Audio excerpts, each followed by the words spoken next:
request for a 50% and was told that that's not on the table. You either ask for the CIP area to be redefined or not. And so I was trying to make the point that I wasn't trying to ask for more than what was required way back when. And this was in an environment where we had already had some marketing activities and sales in the project. So the answer was, we're going to go away, we're going to revisit. It's now 2 years later, and we've had no revisiting answers. And so we're asking to revisit the CIP area to determine if it makes sense on a broad base in the lower city. And we just like some answers. Obviously, we would like more because it makes our product more competitive. Councillor Ferguson. And I think what we'll probably end up doing is referring this back to planning staff to report back to committee on what's the right thing to do. Sure. I do have questions for staff, though, Madam Chair. If you come back to me after the delegation is finished, so thank you very much. Councillor Farr, questions for the presenter. Thank you. I was hoping that Janice and Duran would have an opportunity to speak before, because they haven't reached out to myself, and actually in a newsletter this morning had a number of questions. So I may ask some of them following Janice's presentation to staff, Jeff, so you're aware. I just want to get clarity. I'm supportive of referring particularly 2 and 3 in the parkland dedication. I think you make a strong argument. You offer comparators, and staff should look at our neighboring communities and see what's going on.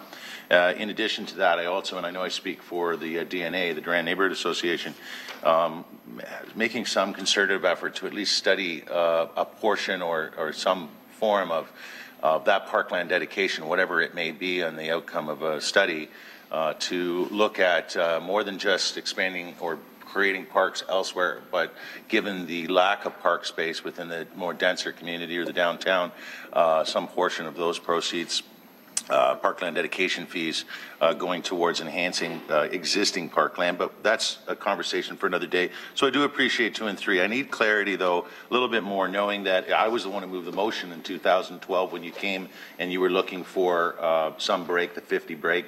I believe what we had was a retroactive component to that motion. So in the event in a review that this body decided that yes, indeed, you had a good argument, we would retroactively on your other phases in this coming phase offset those costs. You have city conclude the review of CIPA. Don't you mean the city conclude the of development charges through you, Chair? Are you more specifically focused on development charges? Because my understanding is the CIPA review, and I'll ask staff at the appropriate time, doesn't happen until 2015. I just want clarity. The development charge review has been done and is not, it sets the level of the development charge, but it doesn't have anything to do with the CIPA. So when we were discussing coming forward to the development charge body to talk about this, we were told that's not where that specific zone is talked about. It's talked about in a separate understanding of what happens within the zone. Through you, Chair, to my recollection, you came before us a few years ago with your well thought out plea. As a result of I thought it was as a result of an expanded CIPA. True, through you, Chair? You had already saw that we included Central. We went down Barton Street, Kenilworth. Was that before or after when you came to us through you, the Chair? I just want for later when I ask staff questions. It's memory now. It's a couple of years ago, but I believe it was just after. Okay. There are, and again, this morning through you in full circle with Mr. Paikin, there are a number of questions from the DNA. We're about to hear. You've been responsive to date and over the years, and I'm certainly, I think you'd agree that the Durand Neighborhood Association has participated in agreeable more often than not, been worked with you, community meetings and so forth, and you've listened.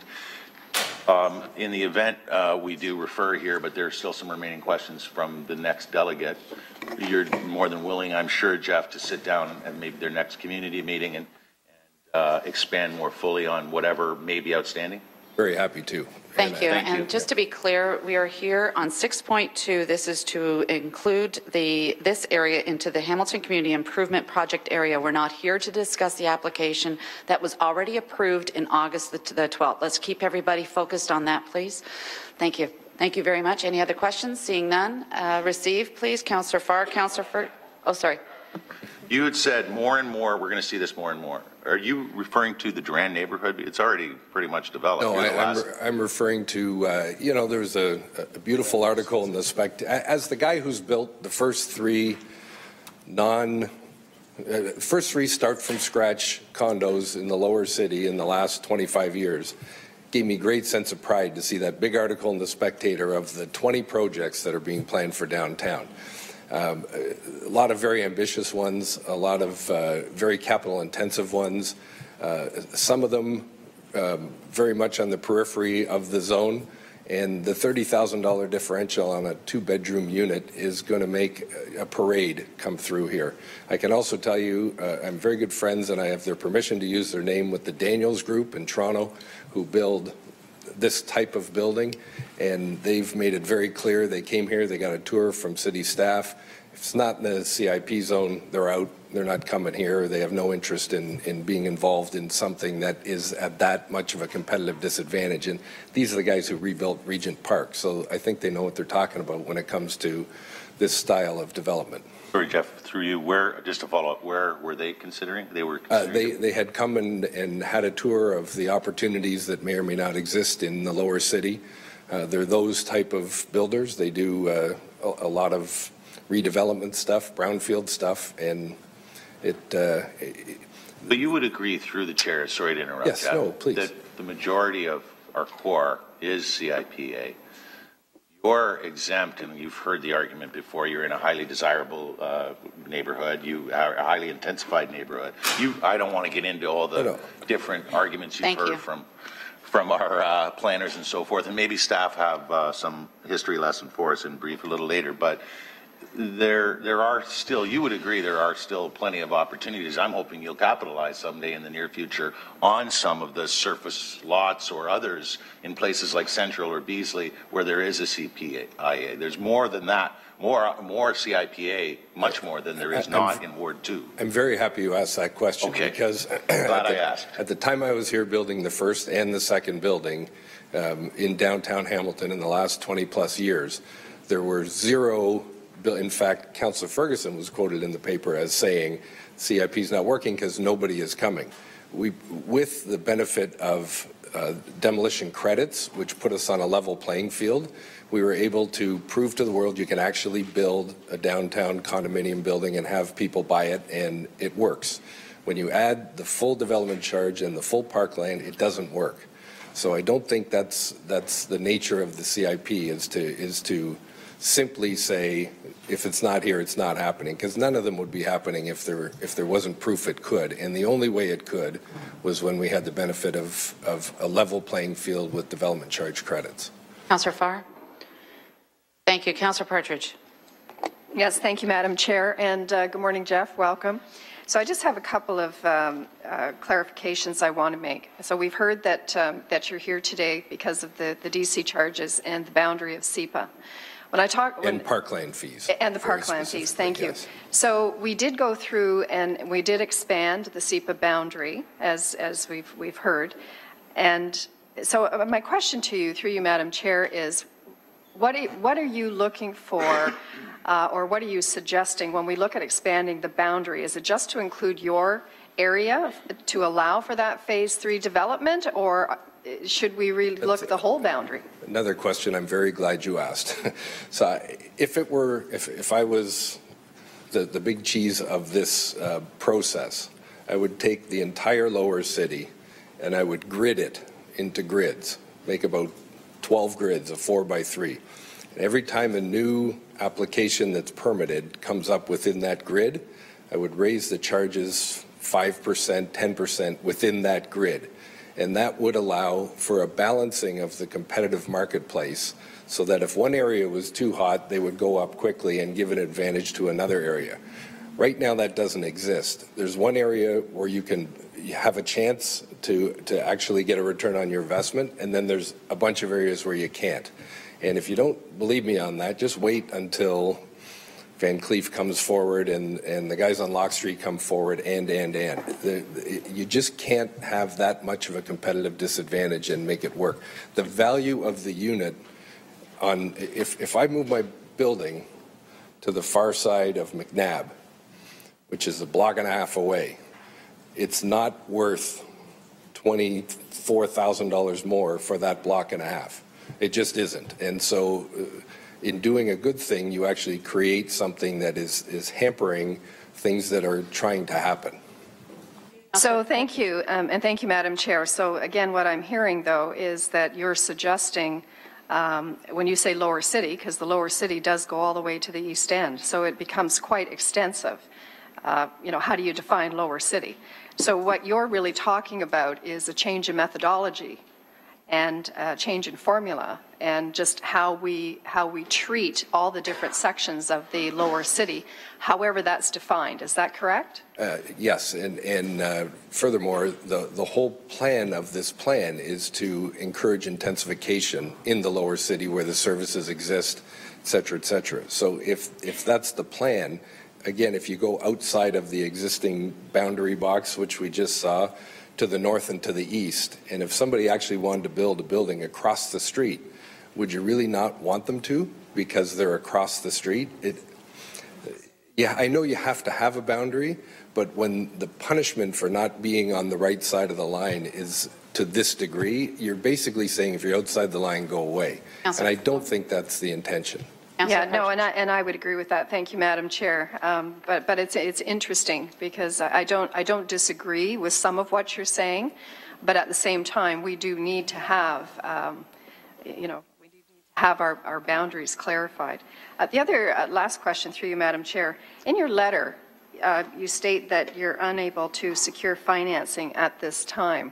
And that just seems like an odd statement when what we're talking about is parkland dedication, DC charges, SEPA boundaries, and it seems like almost an afterthought thrown in. And by the way, we can't secure financing. How are they tied together? The simple answer is if you don't bring a pro forma to any lending institution that shows a minimum threshold of profitability, they will not lend you money to build the building. So the only way we got our loan approved on Tower 2 was to have the deferral. Otherwise, the profitability number was too low. The bank said, we're not going to lend you money to lose money. And if you can't, as a 20-year head office building owner in downtown Hamilton, when I renewed my first 5-year mortgage on my downtown building, I had, I hate to go off topic here, I had a National Trust mortgage. She'll bring you back on side, don't worry. I had a National Trust mortgage. I made all 60 payments in 5 years. Scotiabank bought National Trust. My rate the first 5 years was 6.7%. It was a fair rate back then on commercial mortgage. Scotiabank on the renewal offered me 9.9. So I got up the ladder, and the answer was, we have no interest in lending money into downtown Hamilton. Get rid of us, get somebody else. So that happens. And I'm not picking on Scotiabank. That's 15 years ago. Yeah.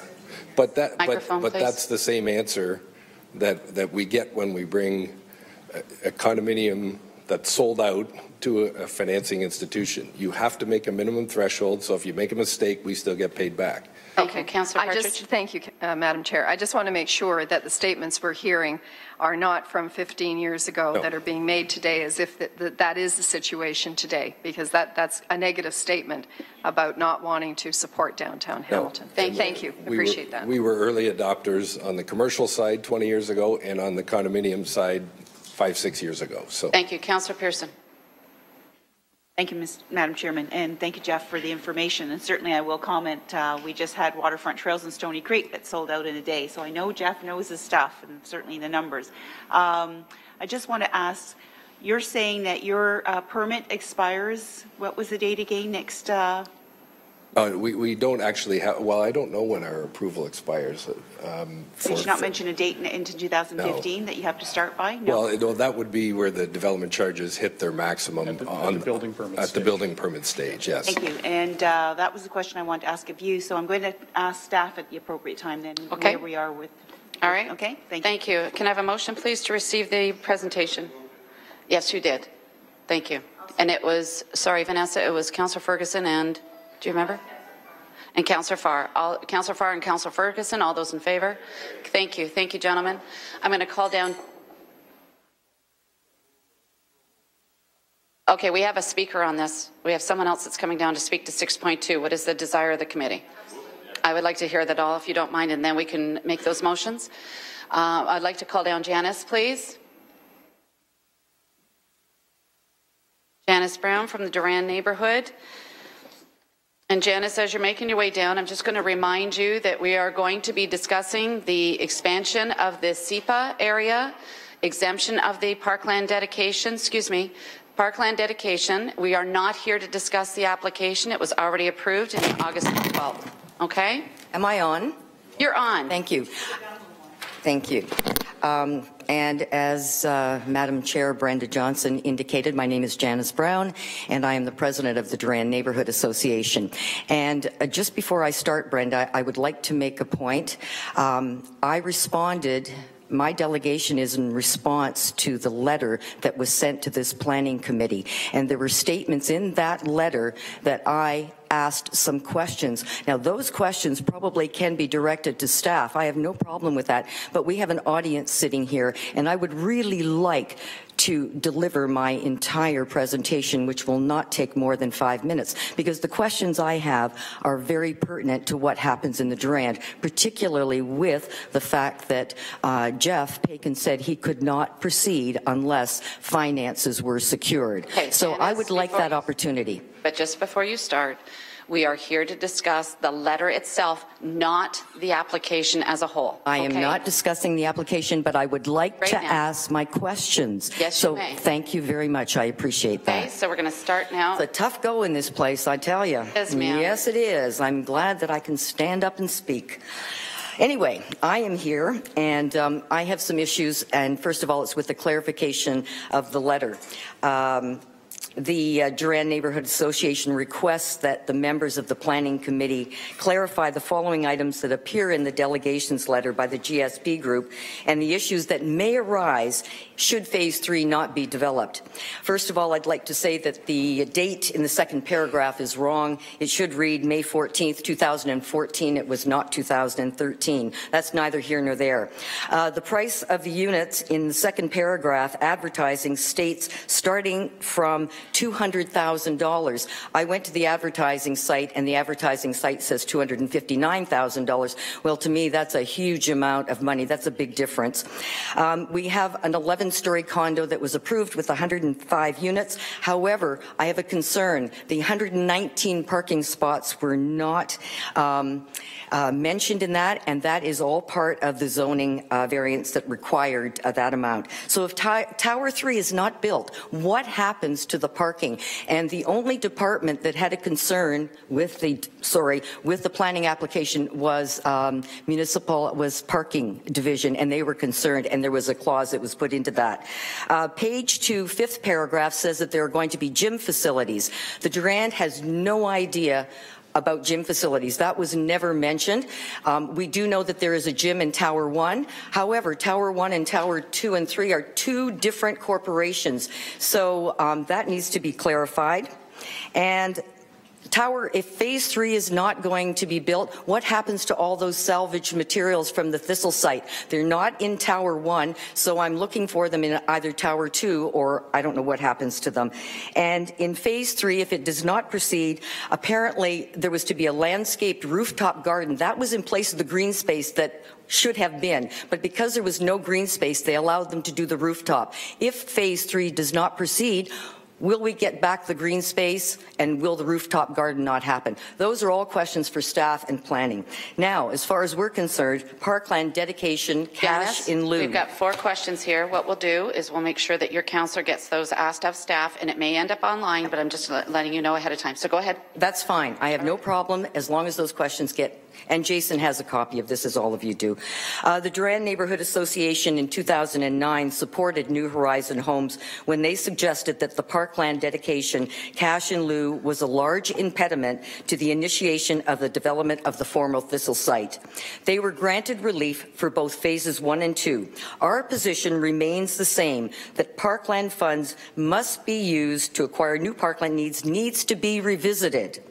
This money is unavailable to the downtown neighborhoods, particularly those that are as densely populated as the Durand. The association believes that there are some very great opportunities to utilize these parkland monies to enhance existing parks, streetscapes, public squares, community gardens, and other outside public spaces whose development would be part of the downtown revitalization. We trust that you're going to find an appropriate solution for Phase 3, and once again, we ask that you explore beneficial options for parkland funds for the greater good of the downtown neighborhood, and that, of course, includes Jeff Pakin's Proposal 3, Tower 3. That position has not changed since 2009. And development charges. The Neighborhood Association will not support Mr. Pakin's request to review the CIP boundaries and report in the future.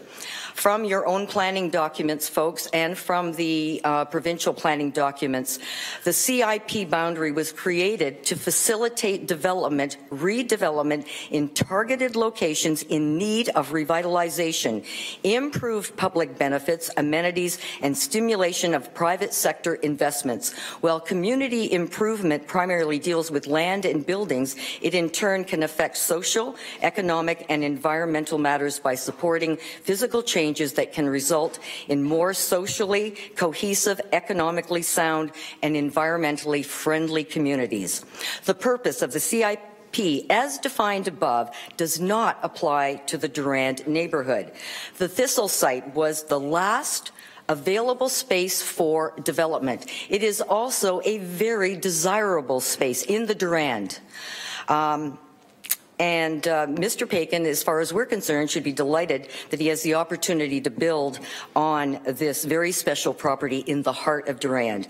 Mr. Pakin should certainly not be given preferential treatment to have the same development charges as those in the CIPA. Perhaps he should have considered those fees when he chose to partner with Dunder and Edge and build in Durand. He could have just as easily chosen to build in locations where reduced development charges apply. There certainly are plenty in downtown Hamilton.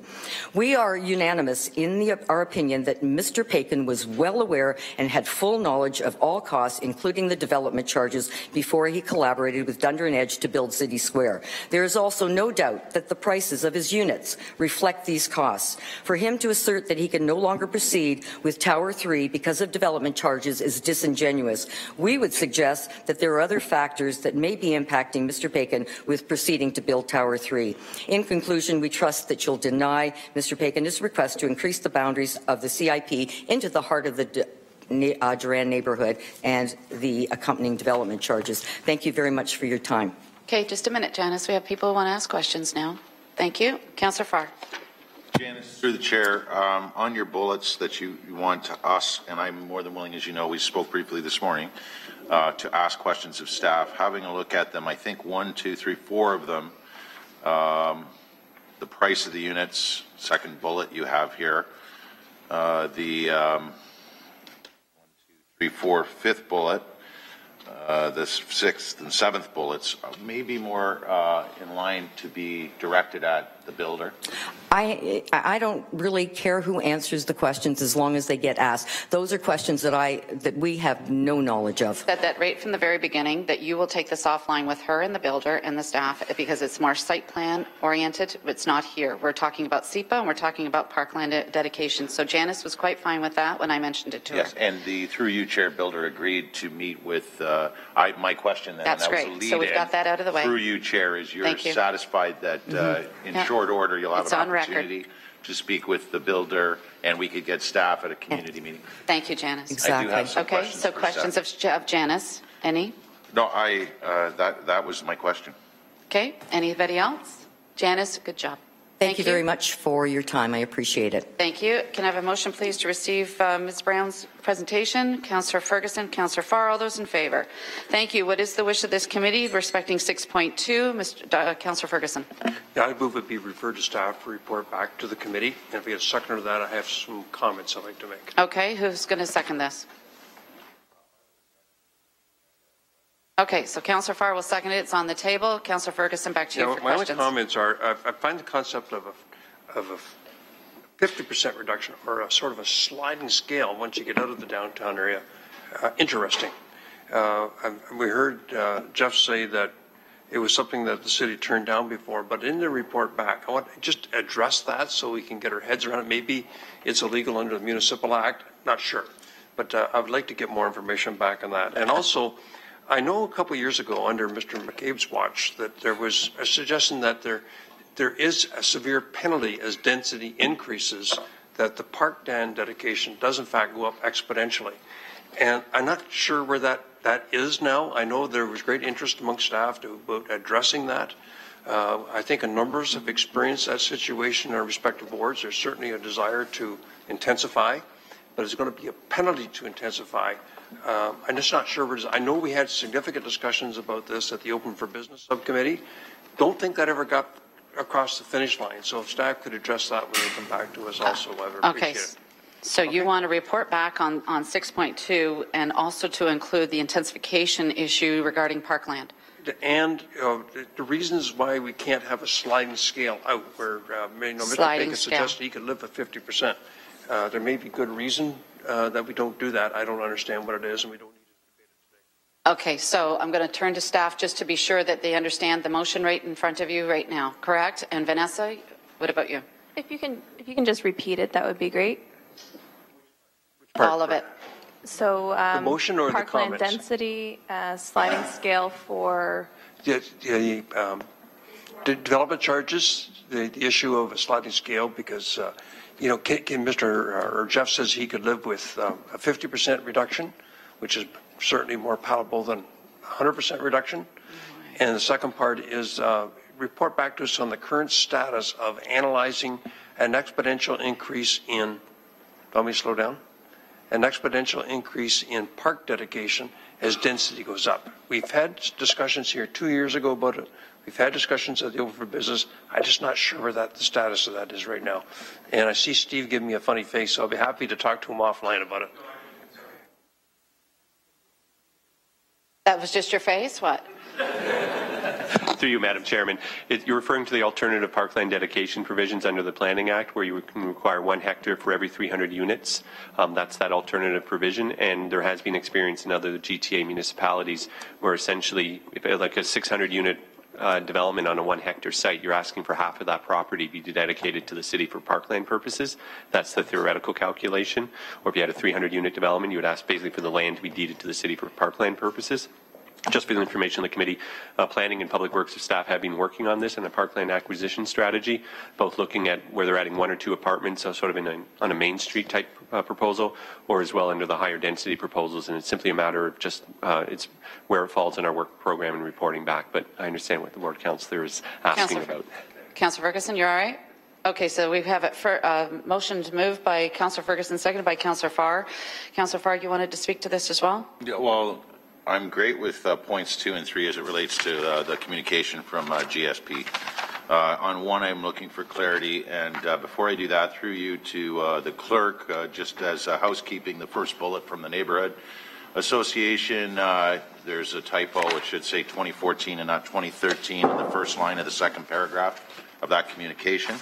It's just a housekeeping issue on the GSP 6.2 second paragraph, first sentence. It says May 14th, 2013. Just want to be clear here. Is it up to the clerk to correct a letter that was sent in? I don't know. Yeah, through you. Is it up to you, clerk? I don't think so. It's Clerk, for the it's on the record now. It's on the record because actually Ms. Brown already put it on the record. Yep. So it's just so we're clear. That refers to our approved rezoning application. So that was the date that the 3rd phase was approved here. Right. On the 11-story with 105 units, the Neighborhood Association offered in their delegation today that it was neglected, that it include the 119 parking spots according to zoning.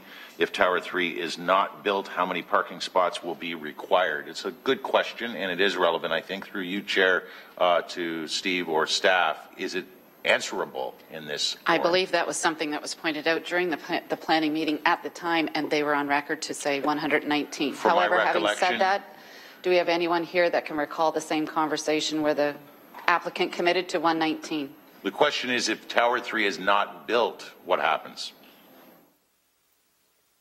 Through you, Madam Chairman, the current zoning permissions will stay in place until such time as council would pass a bylaw to remove those zoning permissions. Until such time as the landowner proceeds to develop the site, then the existing conditions would remain in place. So essentially, if you do not build the third tower and all the supporting infrastructure with it, you may not get the underground parking built in advance of the residential units being built, and then the site would just remain in its current condition in an indefinite period of time. Thank you. And just be clear, we're talking about SEPA and Parkland Dedication Place, not the application itself. Okay. Thank you. Any other questions? Through you, yeah.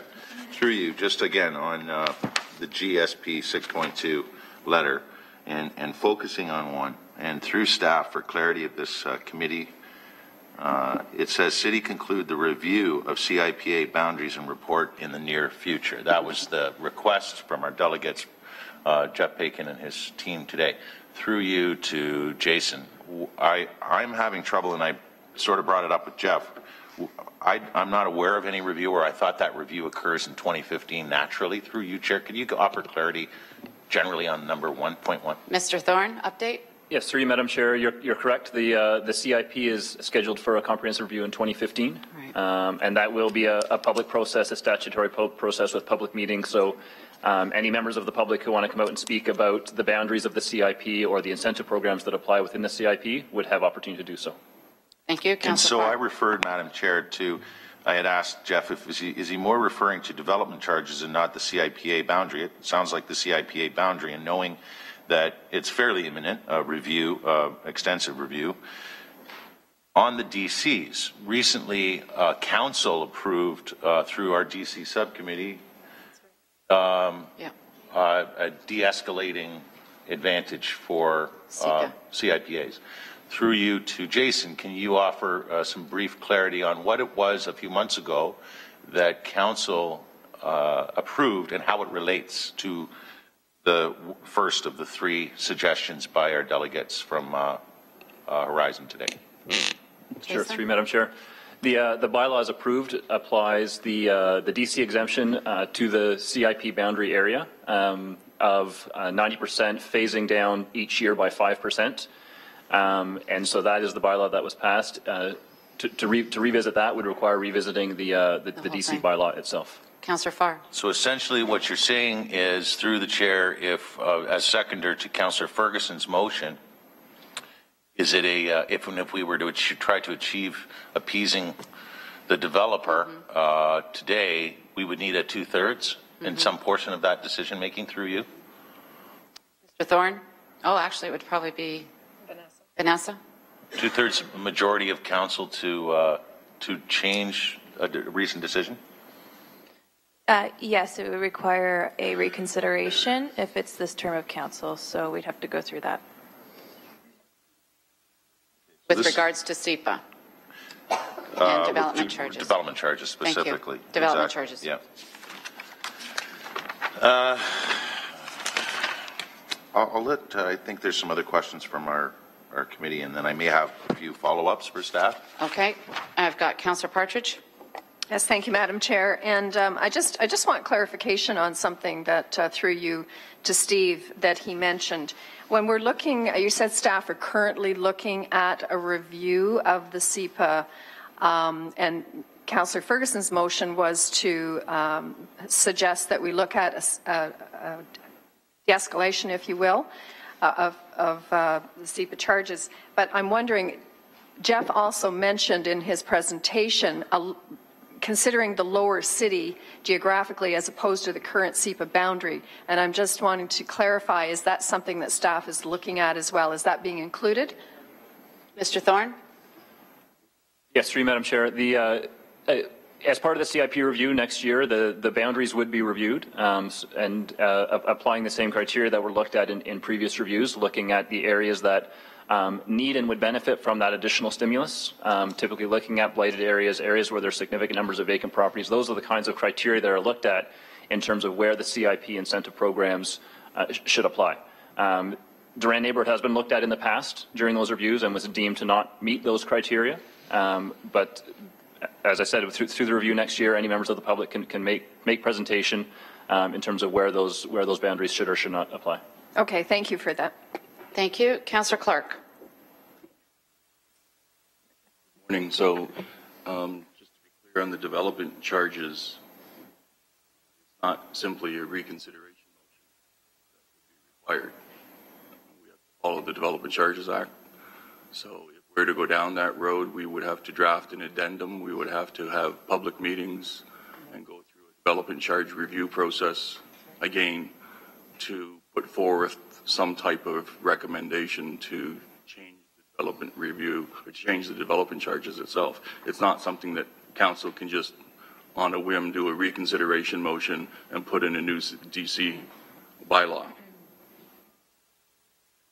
Yes, through Madam Chair, that's correct. And it's also important to note that should the CIP boundary change as a result of the review of the CIP itself, that does not necessarily mean that the DC exemptions would also change. Historically, Council has made the decision that once the CIP boundaries have changed, to adjust the DC exemption boundaries accordingly, but that would be a second step and a second public process to amend the DC bylaw. Can someone tell me whether or not Council actually made a decision on this request? There was a request earlier to change the SEPA boundaries come in from this developer, and did the Planning Committee and Council subsequently make a decision? We refused that request, and Council ratified that refusal? Mr. Thorne, or Mr. Robichaud, or Mr. Sergi? Madam Chair, this isn't the first time we've had to deal with it and have this discussion, so I'm assuming that there was a decision. Through Madam Chair, there was a previous motion. I was just trying to find the date on it, and I couldn't find it here. But there was a previous, this matter was considered previous. I'd have to double check the details in terms of the dates and the content of that motion, but it was previously discussed. So there was a motion, and the motion was?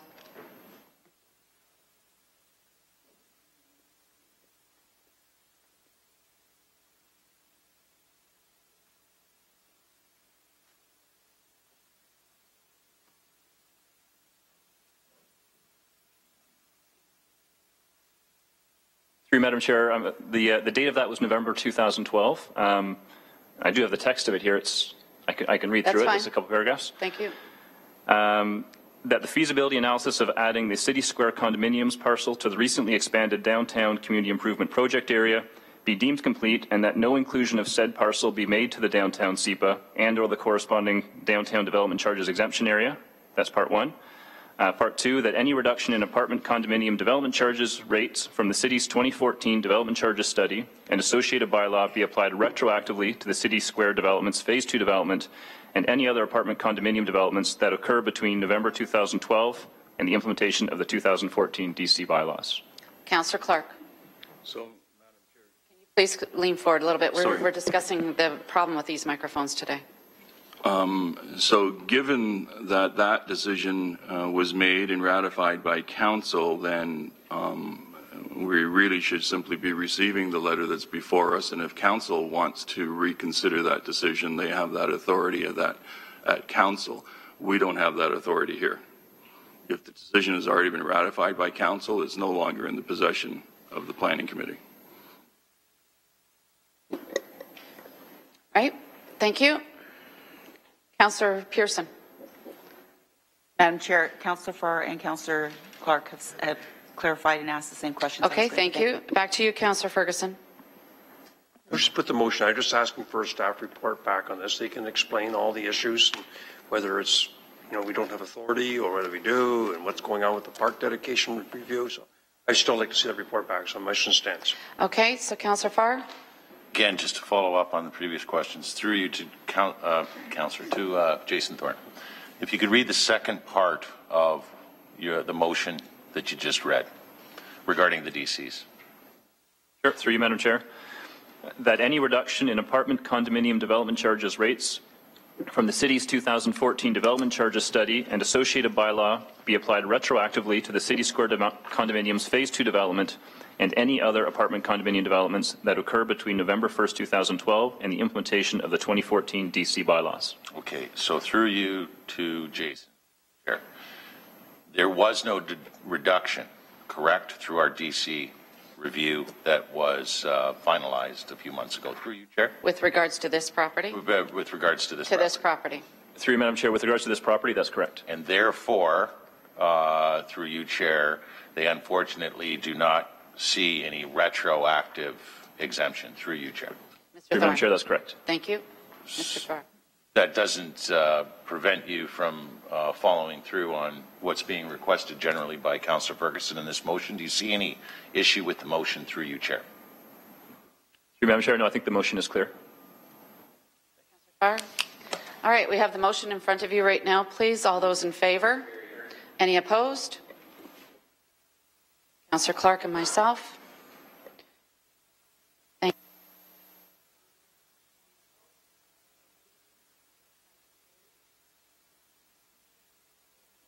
We already did that? Thank you.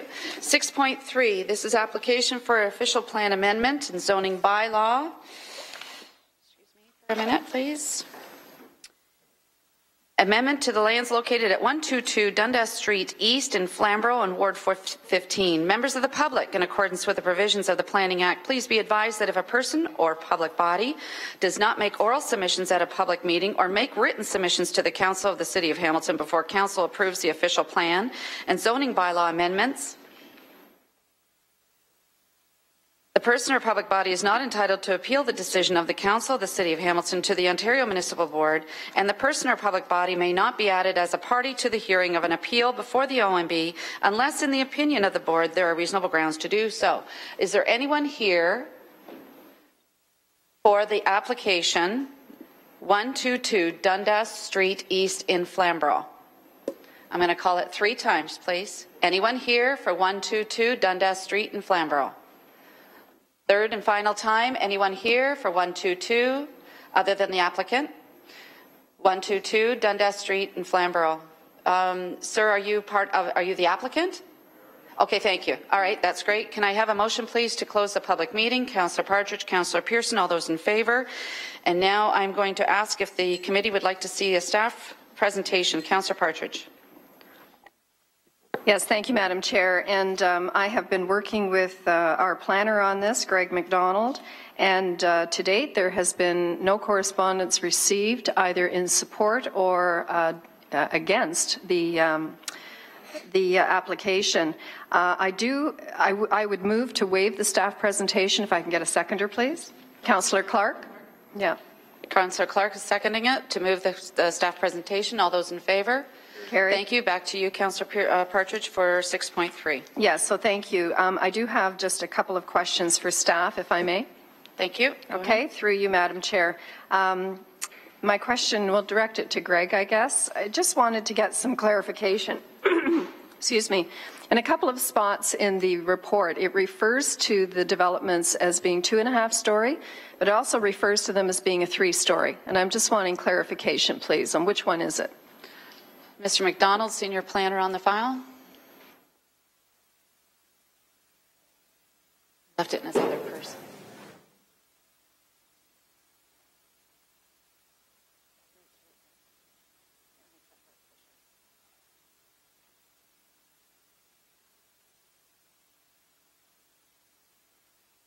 Specifically on page 9 at the very bottom, in the bottom paragraph, it refers to this as a 2.5-story.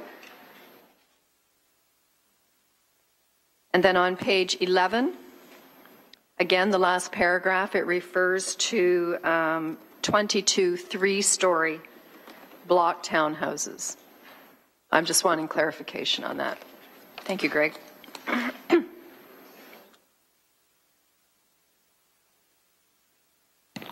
Through the chair, the applicants form they are 3 stories, but there's no modification in height proposed in the bylaw.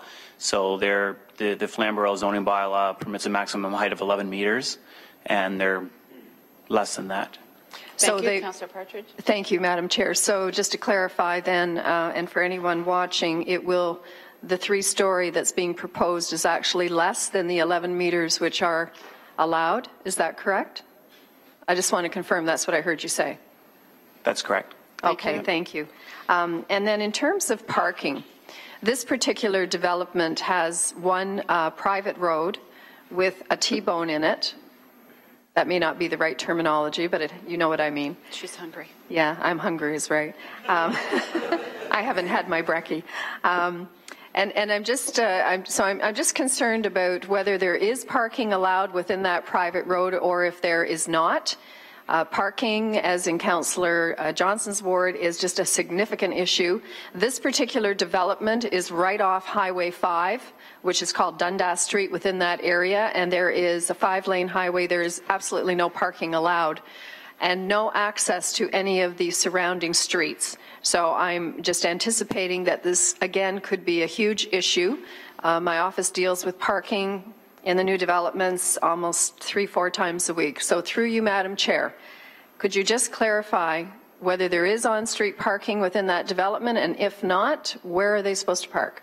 Thank you. Mr. McDonald, parking, and is there any amendments for the bylaw for parking? Microphone, please. Thank you. Shut off. Through the chair, there is parking on the private road in the development. There's a 6-space visitor parking area, which exceeds the visitor parking requirements in the zoning bylaw. In addition, each unit has the normal garage parking and surface parking in front of the garages as well. So there's no modification in parking sought for this development. Okay, and thank you through you, Madam Chair. And I think you know what I'm going to say next, that every development allows for and calls that they have 2 spaces, one in the garage and one in the driveway, and the garages are always used for storage. And so anyone who lives there who has more than 1 car, it's going to be an issue. So I just want to go on record and have that said. It's happening at all the thousands of homes being built up there. Garbage collection, this would be my last question. I just want to confirm again, will this be condominium private garbage collection, or will it be the city that does the garbage collection?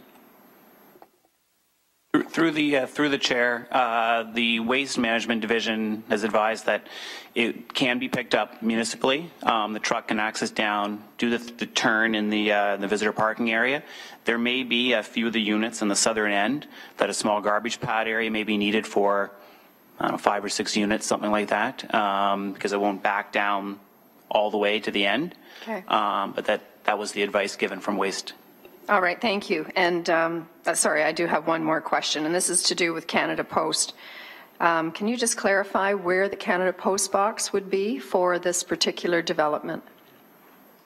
The post office itself is in the center of town, but I believe there is a waiting list for post boxes. So knowing that Canada Post is canceling their household delivery, where would it be proposed? Is it within this development, or is it nearby? Could you just clarify that, please, Greg? Through the chair, there were comments received from Canada Post just indicating that a post office box location on site would have to be determined at the site plan stage and appropriate location on site. All right. Okay, so it will be on site, just to clarify. All right, thank you very much. So, Madam Chair, if I may, I don't know if there's any other questions that the committee has, but at the appropriate time. Before we move it, if you don't mind, I'd like to ask the applicant, you're fine with the staff report? Thank you. On record, the applicant's fine with the staff report. Go ahead. Okay, and thank you, Madam Chair.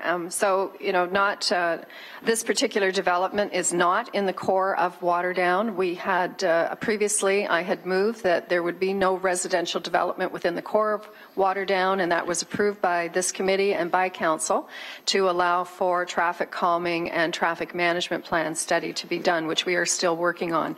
This particular development falls outside of that area, having received no objections from the community or even comment period. I'm satisfied and would be, I'll move the report if I can get a seconder again. Thank you. For motion by Councillor Partridge, seconded by Councillor Whitehead for 6.3. All those in favour? Carried. Thank you. So now we're on to 6.4. This is a city initiative, and this is regarding 116 Campbell Avenue.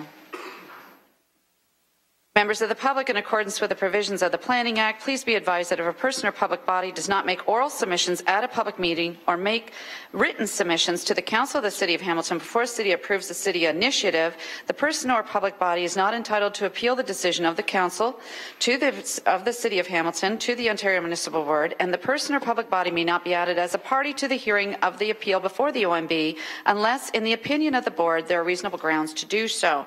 Just want to throw this out here right now. Is there anyone here regarding 116 Campbell Avenue, Ward 4? Going once? Anyone here for 116 Campbell Avenue? Going twice? Ma'am? Are you here for 116? Okay, I just didn't want to miss you. And last and final time, anyone here for 116 Campbell Avenue, Ward 4? Thank you. I need a motion, please, to close the public meeting. Councillor Farr, Councillor Pasuta, all those in favour. Thank you. I also have correspondence from John Douglas. Can we please have a motion to receive that correspondence? Councillor Pearson, Councillor Farr, all those in favour. So I would like to ask, are we okay with this? Are we going to ask staff to come down to a presentation, or would you like to waive the presentation? You would just move it. So Councillor Farr is on the table to move it. Councillor Farr, seconded by Councillor Collins. All those in favour to move 6.4. Thank you. Thank you. Well, Joanne, that was easy. All right, we're now on to 6.5. This is the lands regarding 899 Nebo Road in Glanbrook, and this is an update from the city to continue with the ONB and deny the site-specific policy area to permit hazardous waste transfer facility for lands located at 899.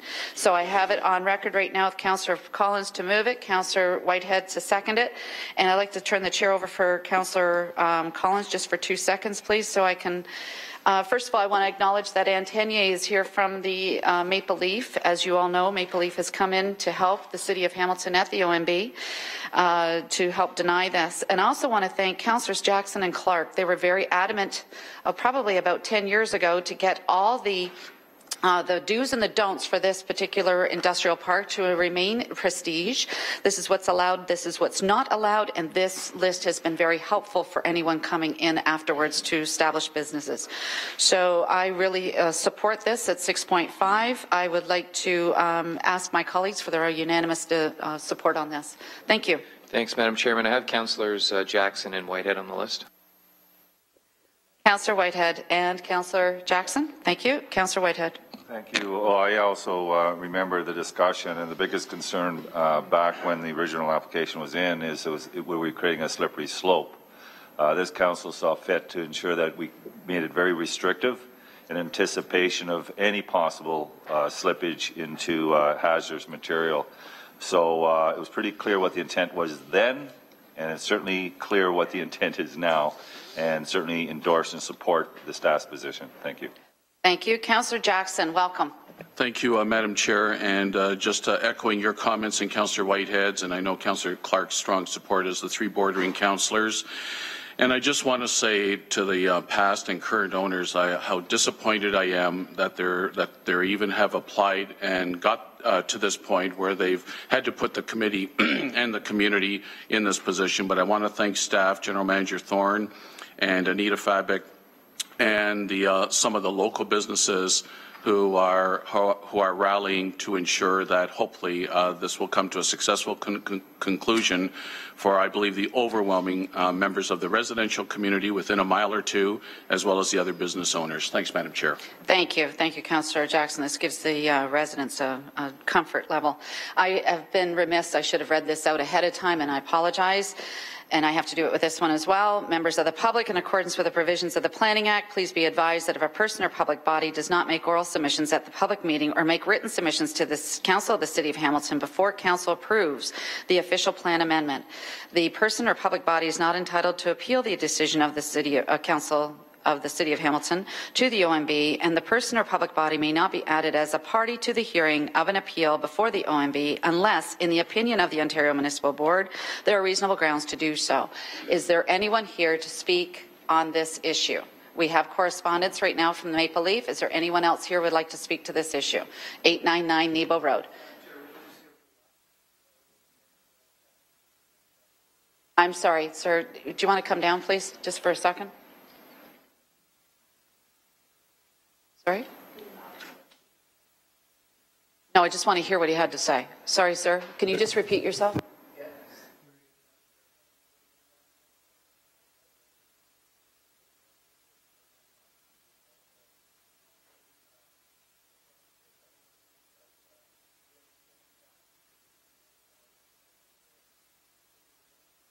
Okay. Thank you. All right, thank you. So is there anyone else here to address 899 Nebo Road? Going once? Anyone here to address 899 Nebo Road? Going twice? and 899 Nebo Road going 3 times. Seeing none, I'd like a motion, please, to close the public hearing. Councillor Whitehead, Councillor Clark, all those in favor? Thank you. So do we want to waive the staff presentation? Thank you. Councillor Pearson, Councillor Whitehead, all those in favor? And I need a motion, please, to approve the denial of 899. Councillor Collins, Councillor Clark, all those in favor? Thank you very much, folks, for your support. Now we're on to 6.6. This is the application for condominium conversion for lands known as 155 Charlton Avenue East. So let me go back to there. Again, members of the public, in accordance with the provisions of the Planning Act, please be advised that if a person or public body does not make oral submissions at a public meeting or make written submissions to the Council of the City of Hamilton before Council approves the condominium conversion, the person or public body is not entitled to appeal the decision of the Council of the City of Hamilton to the Ontario Municipal Board, and the person or public body may not be added as a party to the hearing of the appeal before the OMB unless, in the opinion of the Board, there are grounds to do so. Are there anyone here from the public here to discuss or to present for 155 Charlton Avenue East? Going once? Yes, sir. Oh, you're the applicant? Okay, I'll come to you in a minute. Going twice, 155 Charlton Avenue East, condominium conversion. And third and final time, 155 Charlton Avenue East, condominium conversion. Thank you. Can I have a motion, please, to close the public meeting? Councillor Pearson, Councillor Pasuta, all those in favor? Thank you. So there is no one. And I'm going to ask the, Councillor Whitehead. All right, that's fine. Do you want to, first of all, would you like to see the presentation from staff or just questions? Thank you. So no one else is moving to see presentation. Thank you. You have a question, so I've got you down as well. A question, 1. You get 1. Councillor Whitehead, 1 for you. Yeah, the first question I have is, in the last 4 years, how many conversions have we had of rental units to condominiums? Does anybody have that answer? I think that we're just at a quandary right now. Does that prelude the next question? Through the chair to the council, we're just going to try and provide that answer. So if you have other questions, maybe we can get back to you on this. Thank you. Councillor Whitehead? Are we building new rental units at the same pace we're converting condo units, rental units to condo units? Thank you. Mr. Robichaud.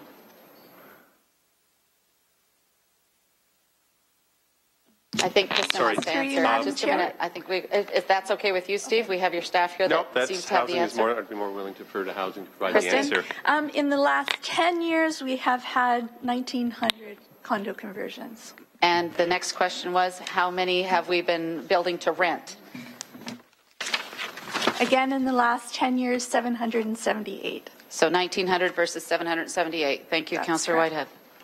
Okay, so can somebody help me understand the math? We have 1,900 units that have been converted to condos, and we've only had 750 that come on stream over the same period of time, yet the vacancy rate always is at the same level. How is that possible?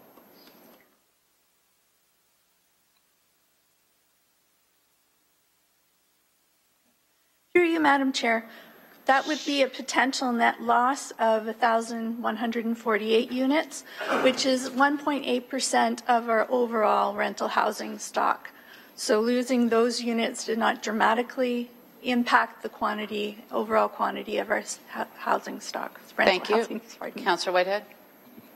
Okay, so let's go back. 1,900 units have been converted. 700 new units come on play. So you're, I guess, suggesting that because we had so many rental units to start with, that the 1,900 units with the 700 units has a negligible effect on availability of rental in this community. Madam Chair, to an extent, yes. We've also benefited from low interest rates, which have enabled more people to buy their first home and fewer people in the rental market. That's also impacted our vacancy rates. And have we done studies in regards to what the pent-up demand is for rental units in this community? Madam Chair, not to my knowledge. All we have is the social housing wait list, which is at about 5,600 families. 5,600 families?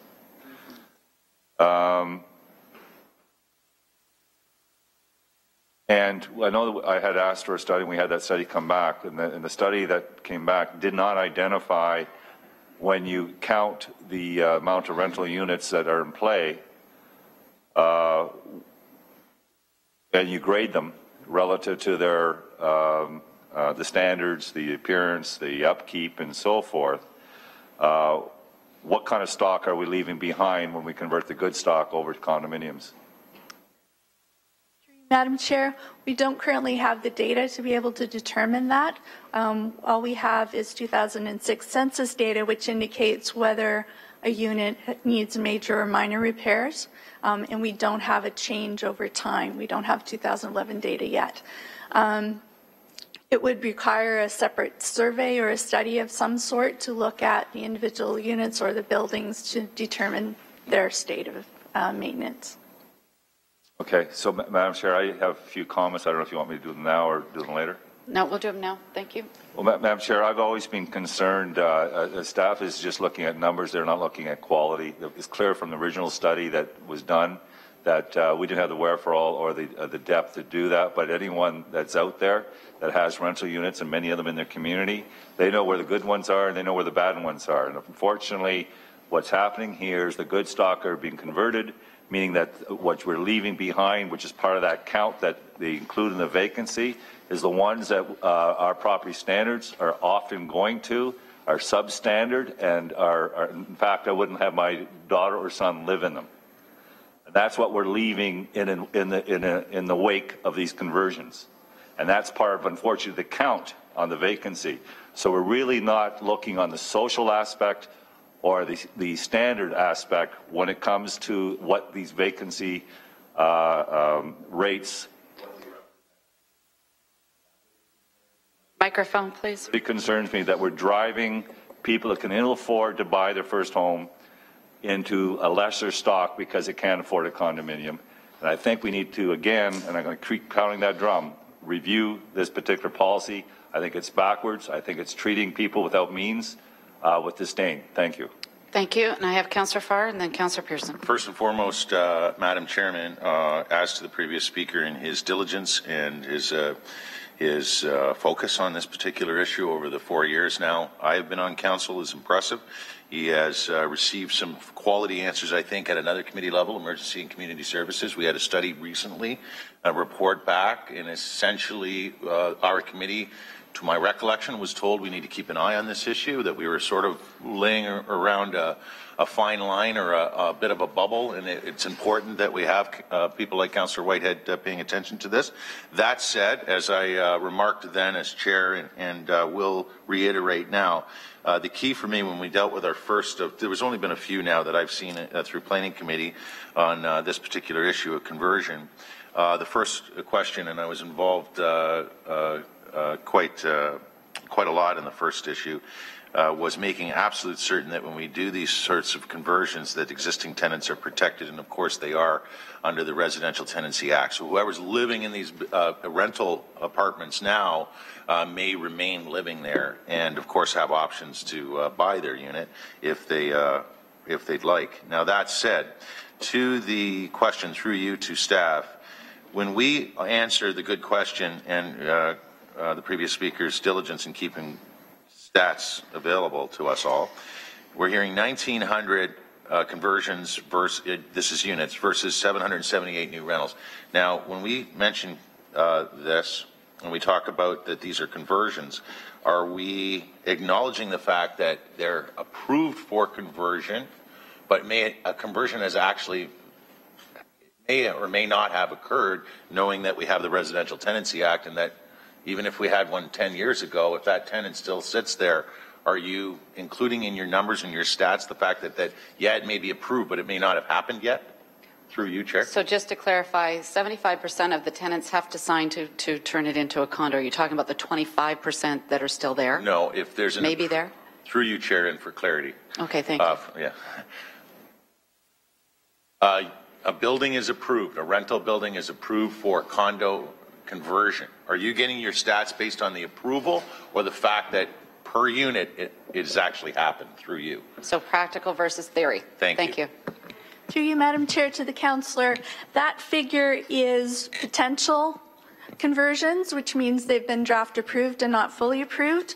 I do, somewhere in my file here, have the other figure of actuals, which I could provide while shortly. you're searching that out, I'll just briefly comment that one of the important things to note is, and I think we touched on it briefly, and we saw this in our Emergency and Community Services report, is that the market may be changing, and for a long while, and I think one of the reasons why our previous speaker paid close attention to this is there was no new stock being built. I can tell you of two that this committee approved recently that would be upwards 200 new rental units, good stock too, coming to this core area. And, you know, talk of others that we may see before us in the near future as well. So it's hopefully a little reassuring to know that there is a private developer market for rental returning to this and other communities. And certainly we're seeing it with the Spalachi development on Wellington Street South, and of course the 7 stories across from the Vrancourt development as well. Good stock rental availability, similar to this, 2 bedrooms units as well are part of the mix, and possibly more coming soon. So you can put a bit of a dent in that 778 figure that we've just been updated on here today. So I'm supportive of this application. It's been in the works, and I think we've been aware of it for some years now. Yep. And here it is before us, and I'll move it at the appropriate time, and I believe staff now have the answer that we were looking at. Answer to what we were looking at. So. Okay, through you, Madam Chair, the number of registered condominium conversions is 1,354. Subtracting the 778 new rental units, we're left with 584 that have been converted and registered as condominium. Thank you. So maybe, likely not, but maybe gives a little peace of mind to our councillor who's really watching this closely and whom I know will continue to, and he and I will continue to dialogue. It is an important issue. Now it's 584 minus the 200 pending that we know of, and possibly other rentals coming onto the market, and many of them good stock. Hopefully we give a little bit of peace of mind, but I'll continue to play that angle and share in my good conversations with the former speaker on the issue. It is important, and I'm glad he's keeping an eye on it. Thank you. And I will move the... All right, I've got Councillor Pearson first, and then we'll do the moving. Thank you. We're all right. So Councillor Farr is moving it. Can I have a seconder, please, for 6.6? Councillor Farr is moving it. Councillor Pasuta is seconding it. All those in favour? Carried. Any opposed? Councillor Whitehead being opposed. Okay, we're on to 6.7. This is housekeeping amendments to the City of Hamilton zoning bylaw 05200. Let's see, I know you're on there. Members of the public, in accordance with the provisions of the Planning Act, please be advised that if a person or public body does not make oral submissions at a public meeting or make written submissions to the Council of the City of Hamilton, before Council approves the zoning bylaw amendment, the person or public body is not entitled to appeal the decision of the Council of the City of Hamilton to the Ontario Municipal Board, and the person or public body may not be added as a party to the hearing of an appeal before the OMB unless, in the opinion of the Board, there are reasonable grounds to do so. So is there anyone here for 05200 bylaw? Mr. Very is here, so we will continue on. Thank you very much. Let's see, I'd like to invite Sarah Salini. Am I saying that right, Sarah? Thank you. Sorry. To come forward for the staff presentation.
And you know what? I think somebody shut off the mic there, so if you can just adjust it and turn it back on. Test? Okay. Better. And if you can speak right into the mic, we seem to be having a problem with the mics. If we turn them up, there's a buzzing noise, so we just asking people to speak up, please.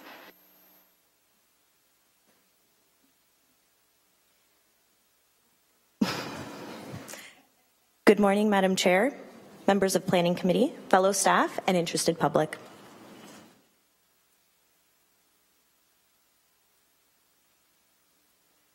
My name is Sarah Salini, and I have the honor of presenting the proposed housekeeping amendments to Zoning Bylaw 05200. My presentation will cover historical background and intent of Hamilton Zoning Bylaw 05200, followed by a brief synopsis of the proposed amendment highlights from the staff report and proposed bylaw.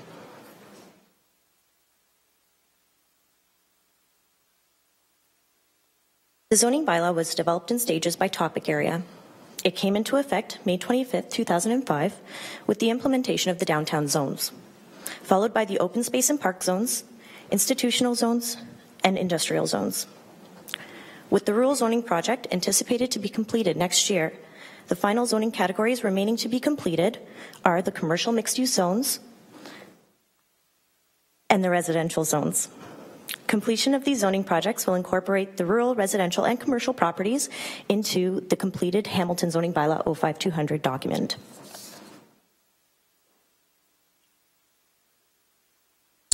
Zoning Bylaw 05200 is intended to be a living document, which is flexible, user-friendly, and responsive to the land use needs of the community. Monitoring the application and interpretation of the zoning bylaw is essential to ensuring that the bylaw remains relevant and flexible.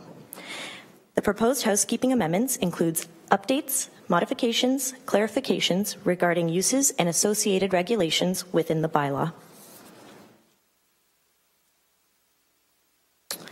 So we'll start with the definition amendments. And again, these will only be definition highlights for a few of the definitions I have listed here on the slide. So we'll start with the waste definitions. They have been amended to reflect reference changes within the Environmental Protection Act legislation with respect to the approval document. Previously, the approval document was known as the Certificate of Approval.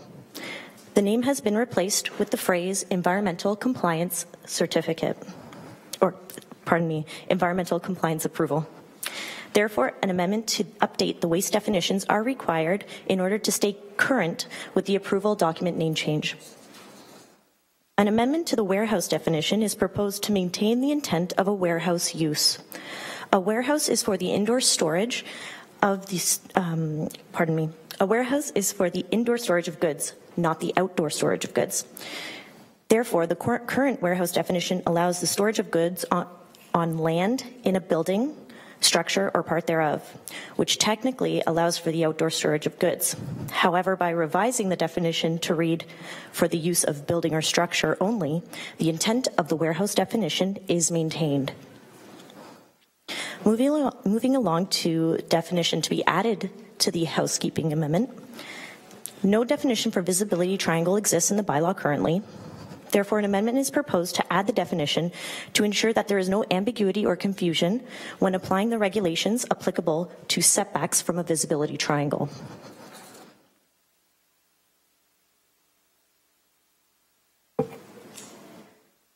Moving along to other proposed amendments for the parking requirements. A revision is proposed to the planting strip requirement for parking areas abutting the Lincoln Alexander and Red Hill Valley parkways. The purpose of planting strips are for the setback and buffering of parking areas along pedestrian sidewalks to encourage walkability. As the majority of private properties abutting the parkways are physically elevated above the parkway roads themselves, the intent of the planting strips is lost. Therefore, a revision to exempt the properties abutting the parkways from the required planting strip regulation is proposed. A revision to the downtown parking regulation is required to clarify the circumstances under which more parking would be required in addition to the existing parking spaces provided. This regulation has evolved through previous housekeeping amendments to clarify what circumstances would require additional parking spaces. However, the current regulation does not read clearly, which has resulted in numerous questions of intent and inconsistent applications of the regulation. The proposed amendment to Section 56B will ensure that the regulation intent is easy to read and easy to understand, resulting in a consistent application of the regulation.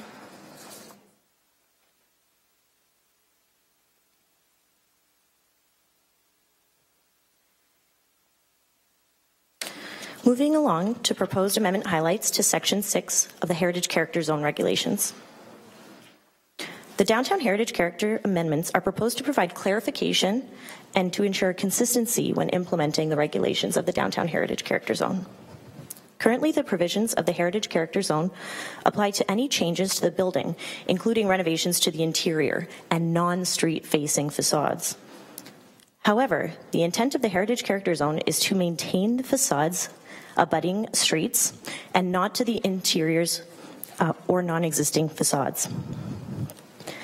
The amendment proposes to clarify that compliance with the Heritage Character Zone provisions is only required where works are proposed to the street-facing facades. Other proposed revisions are intended to modify and clarify the specific facade regulations. The facade regulations currently require a specific percentage of storefront glazing on the ground floor and specify the number and type of cladding materials. The proposed amendments will clarify how the percentage of storefront glazing is calculated and reduce the amount of required glazing to better reflect the existing character of the Heritage Character Zone, as many existing buildings do not currently meet this minimum percentage without clarification of what is included in the calculation of glazed area. Specific instances have shown that the percentage of storefront glazing that is currently specified by the bylaw is difficult to achieve in both new construction and renovations of existing buildings. The proposed new wording also clarifies that the limit of the permitted number of materials applies to the building's cladding only, rather than decorative features such as window and door frames and cornices.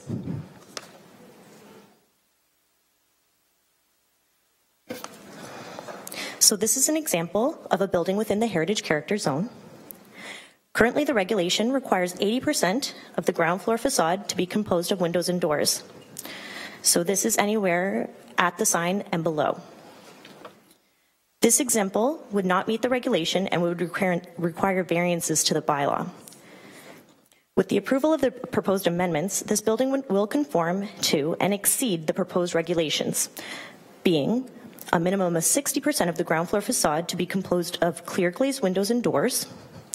In addition, the proposed regulation allows window and door frames, clear glazed transoms and side lights, and a sill to be permitted within the calculation of the clear glazed area.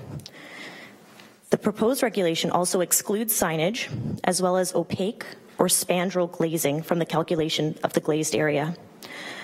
For many properties who do not currently meet the bylaw requirements, the proposed amendments will allow existing and proposed buildings more flexibility for building design while maintaining an attractive streetscape that is compatible with and enhances our Heritage Character Zone.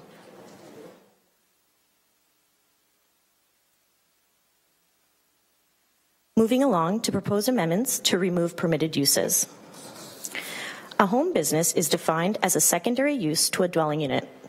Therefore, the dwelling unit is considered the principal use of the property.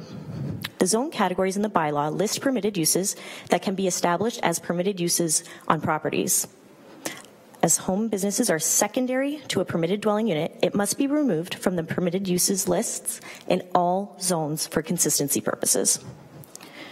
The removal of agriculture in the P4 zone is required for consistency purposes as well, as agriculture is currently not defined in the bylaw. However, as most of the existing P4 zones apply to municipally owned lands, including Conservation Authority regulated areas, it is unlikely that the removal of the agricultural use within the zone would impact private landowners.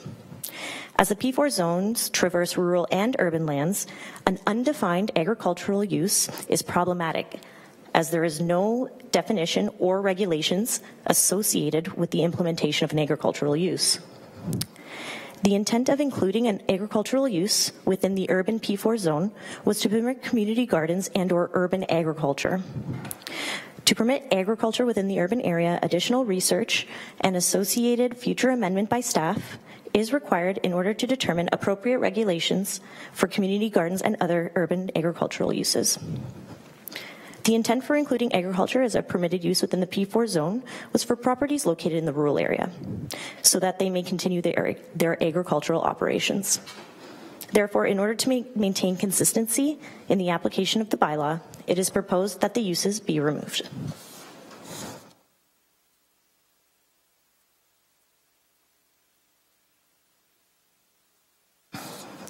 Lastly, I'll discuss proposed administrative amendments, including grammatical, spelling, formatting errors, as well as references which were removed by bylaws through previous housekeeping amendments that were missed.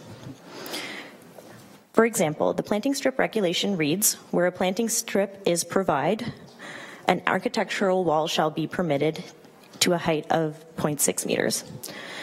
That sentence is grammatically incorrect, and we're simply just removing the word provide and replacing it with provided. The medical office definition and associated references were removed by Housekeeping Amendment Bylaw number 11-234, and most medical office references were removed. Through this amendment, currently, today, the remaining references to medical office are proposed to be removed. This concludes my presentation, and I'd be happy to answer any questions you may have.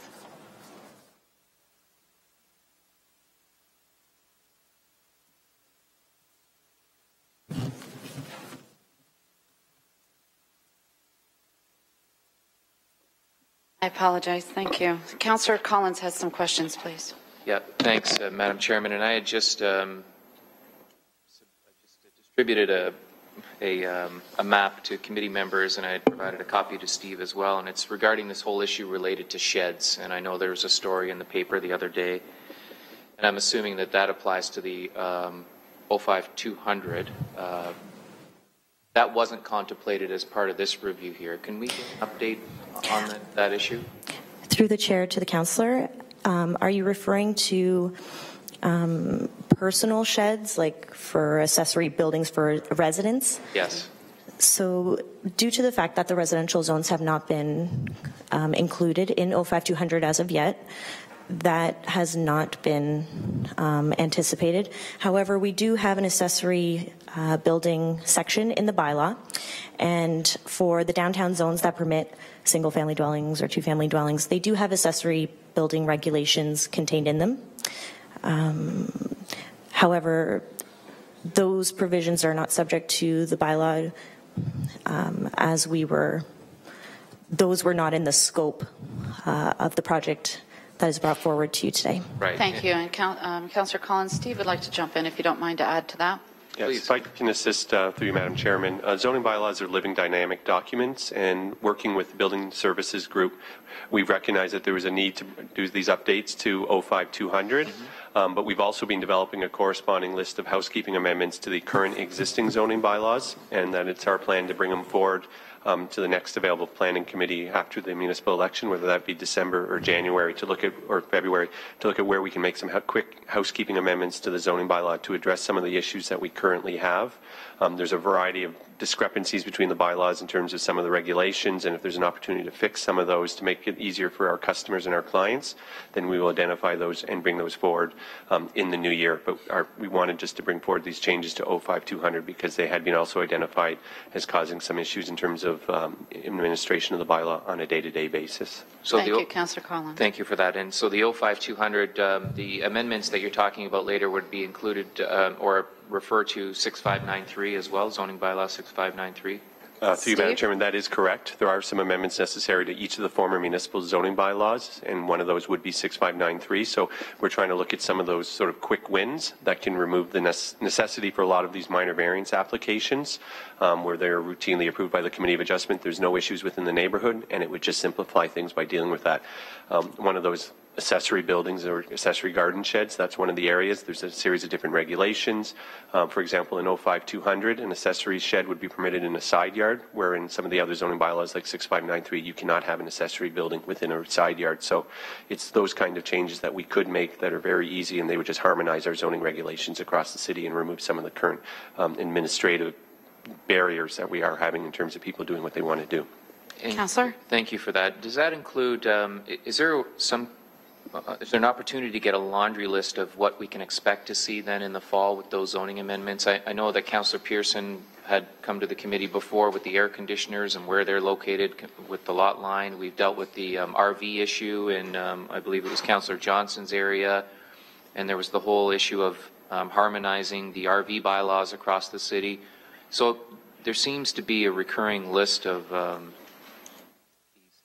minor, in some cases, nuisance issues. There's certainly a nuisance for people when they're advised that they have to get a minor variance just to put up a simple shed in their yard. And so I'm wondering, knowing that these are consistently coming to the fore, and we had a front page article in the newspaper the other day with a family that was trying to simply build an accessory shed on their own private property. Is there a way to come up with a list where we can start to advertise to constituents that, in fact, these matters will be dealt with by the new council at this point in time, through you? Through you, Madam Chairman, to the Lord Councillor, yes, both planning and building staff keep a list sort of the reoccurring areas that need to be either clarified or fixed, so we can undertake to provide that to all the members of the Planning Committee as quickly as possible so that you can see the areas that we are currently looking at for making changes to the various zoning bylaws. Thanks, Madam Chairman. And I believe, as Steve pointed out earlier, that there's many of these that require a minor variance are basically rubber stamped by the Committee of Adjustment. And so there's a cost to individuals, families, seniors in many instances. It's not a big cost, but for some people, $1,200–$1,400 is a lot of money.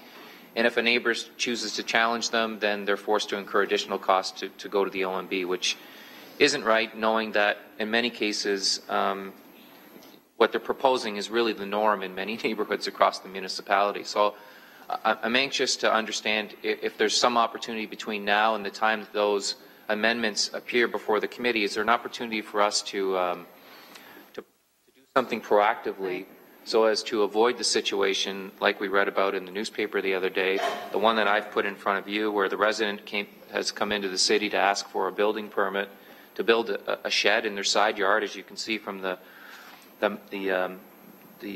map that I've provided here, they don't have a rear yard, so they're forced to build it in the side yard, and they're being told that they need to go to Committee of Adjustment. So I feel awkward telling them to wait for 6 months or a year, and I also feel awkward to suggest that they, in the interim, go to the Committee of Adjustment, because I really don't believe it's money well spent. Can Steve or someone help us with that dilemma that we're in right now, knowing that these continue to come up? Steve, and, what are we doing in the interim? We really don't have a good answer in the interim. Right. Through you, Madam Chairman, so it's my understanding that for an accessory building that's larger than 10 by 10 square feet or 10 by 10 feet or 100 square feet, that they're required to obtain a building permit for that. And the zoning bylaw is applicable law, so the building commissioner has no choice but to enforce the zoning bylaw regulations for an accessory building that would exceed 100 square feet. So in those circumstances, so if you were building like an attached garage, that's approximately 200 square feet, and you would be required to get a building permit, and the building commissioner is required to ensure that the zoning bylaw regulations are being complied with. So in those circumstances, we don't have any choice, and I don't know if Ed wanted to add anything, but it's a simple matter of the Ontario Building Code having to apply the applicable law, being the zoning bylaw regulations in those cases. For the other app proponents, we do try to expedite their minor variance applications, and unfortunately there is a fee. You are correct, it's $1,200 approximately, and they are routinely approved by the Committee of Adjustment, and there's very little, if any, neighborhood opposition or concerns expressed at those committee meetings. For any existing garden sheds, they're an existing situation, and MLE would then just follow up and investigate on a complaint-by-complaint basis. So there's no opportunity, thank you for that, there's no opportunity then, as we did with the air conditioners, to put the zoning bylaw requirements on hold. As you mentioned, as soon as someone applies for the building permit, then even if council direction is not to enforce the zoning bylaw while it's under review, there's the building permit can't be issued under those circumstances. Is that did I get that right? Mr. Van de Ven? Through the chair, the difference between the air conditioner matter is that that's a lack of enforcement. Right. So when there's a complaint, the enforcement is not followed through. Correct. The building permit matter is a building permit application which requires applicable law review. And then it kicks in, of course. So Councillor? The enforcement issue then is a non-issue when it comes to putting zoning bylaw requirements on hold. Is it that's correct? Correct, Ed? Yes, through the chair. And just to clarify that, for buildings less than 10 square meters, we don't get involved. Right. So that would be something that would be an enforcement matter. Right. Okay, well, I mean, I'm encouraged to hear that it's on the radar screen. I just, for me and many of my constituents, it's not happening soon enough. So I appreciate the responses today. I may have to have certainly some further discussions offline, but I'm certainly supportive of everything that's here. It just makes common sense that we would tweak the bylaws to allow, business to flow much easier within the municipality and reduce costs for people. I'm hoping the same can hold true for the other amendments that come forward in the fall. Thank you. And before we continue, I'd just like to recognize our Member of Parliament for Hamilton East Stony Creek, Wayne Marsden, just joined us. Welcome, sir. Okay, I've got Councillor Clark on the agenda. Thank you, Madam Chair. Just a couple of questions then. So on page, where are we now? 5 of 8. We're dealing with the amendment requiring a planting strip regulation along properties abutting the Red Hill Valley Parkway and Lincoln Alexander Parkway. And the intent here is that there's no need for this buffering because there's no sidewalks, but upper Red Hill Valley Parkway, which construction starts this fall, right, guys? There will be sidewalks. So should we be dealing with that now, or we just deal with that at the particular time? It says Red Hill Valley Parkway, but we are going to have the Trinity Church extension. And I'm assuming, although it's a controlled access highway, there's still going to be sidewalks or pedestrians because of where it is. Sure. So Sarah? I'm just wondering whether or not we need to deal with that now or. Sarah? Through the chair to the councillor, the properties we're dealing with are the ones that are abutting the parkways. Any roadways that feed off or into those parkways will still be required to provide those planting strips separating the parking areas from the street right-of-way. And the setback will still be required, and it will be still required to be landscaped. However, we're not requiring plantings abutting those properties or for the lands abutting the parkways, as generally those properties are, for the most part, elevated above the roadway, the parkways themselves. So it's going to be dealt with at a site plan level. So just because we're saying no planting strips doesn't mean that we're going to allow them parking areas right abutting the roadways. It's just with respect to the planting strips, the requirement for planting strips. The setbacks will still be maintained. Councillor? Okay, so if there is a development along the link and it's a residential development, how do we deal with the landscaping between the link and the residential development?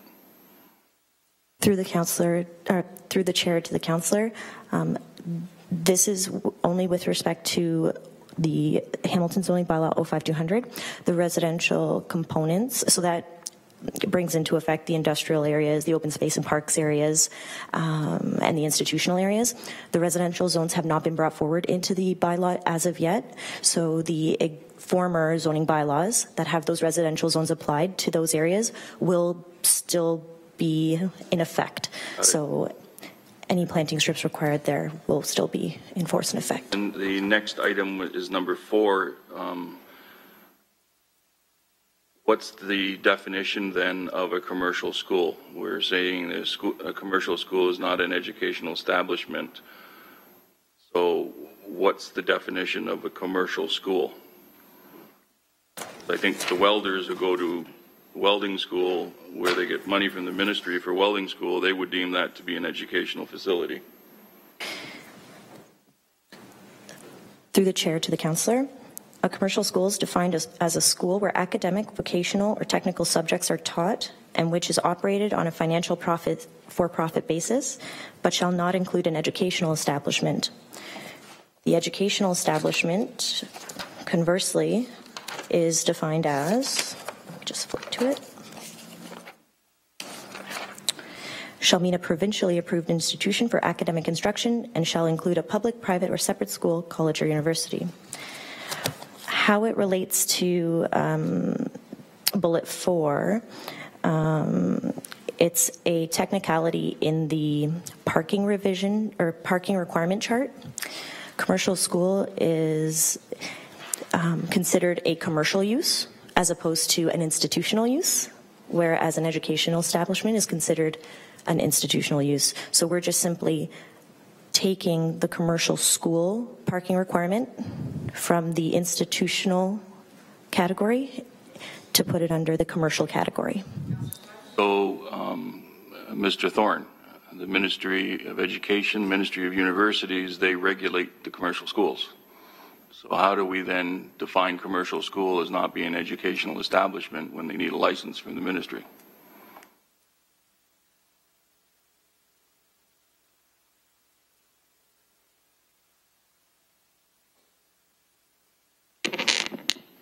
Through Madam Chair, my understanding is that the operative phrase in the definition is the provincial regulation and not-for-profit basis of the institution. Steve might be able to better answer that question. Madam Chairman, that is correct. That's the primary difference. So often it's the commercial schools are engaged sort of in a business enterprise, hairdressing schools, drivers education facilities. Those become what we consider to be a commercial school as opposed to an educational establishment being like primarily an elementary school or a high school or a university. Is the difference. And then there's different legislation that's referenced in terms of the authorities under which they are then delivering that training program. With respect to your earlier question about welding, a trade school, they are treated differently in the zoning bylaw as a different use in terms of where they would be permitted. So often those the trade schools where the union educational facilities are permitted uses within the industrial zones based on the nature of the operations that they engage in with their outdoor training programs, whether they're heavy equipment operators or welding or manufacturing or carpenters union hall type of facility, which is considered to be a trade school, which is a different definition. Councillor? So then let me approach this from a slightly different angle. What's the variance then between the parking requirements for an educational establishment and a commercial school? Sarah?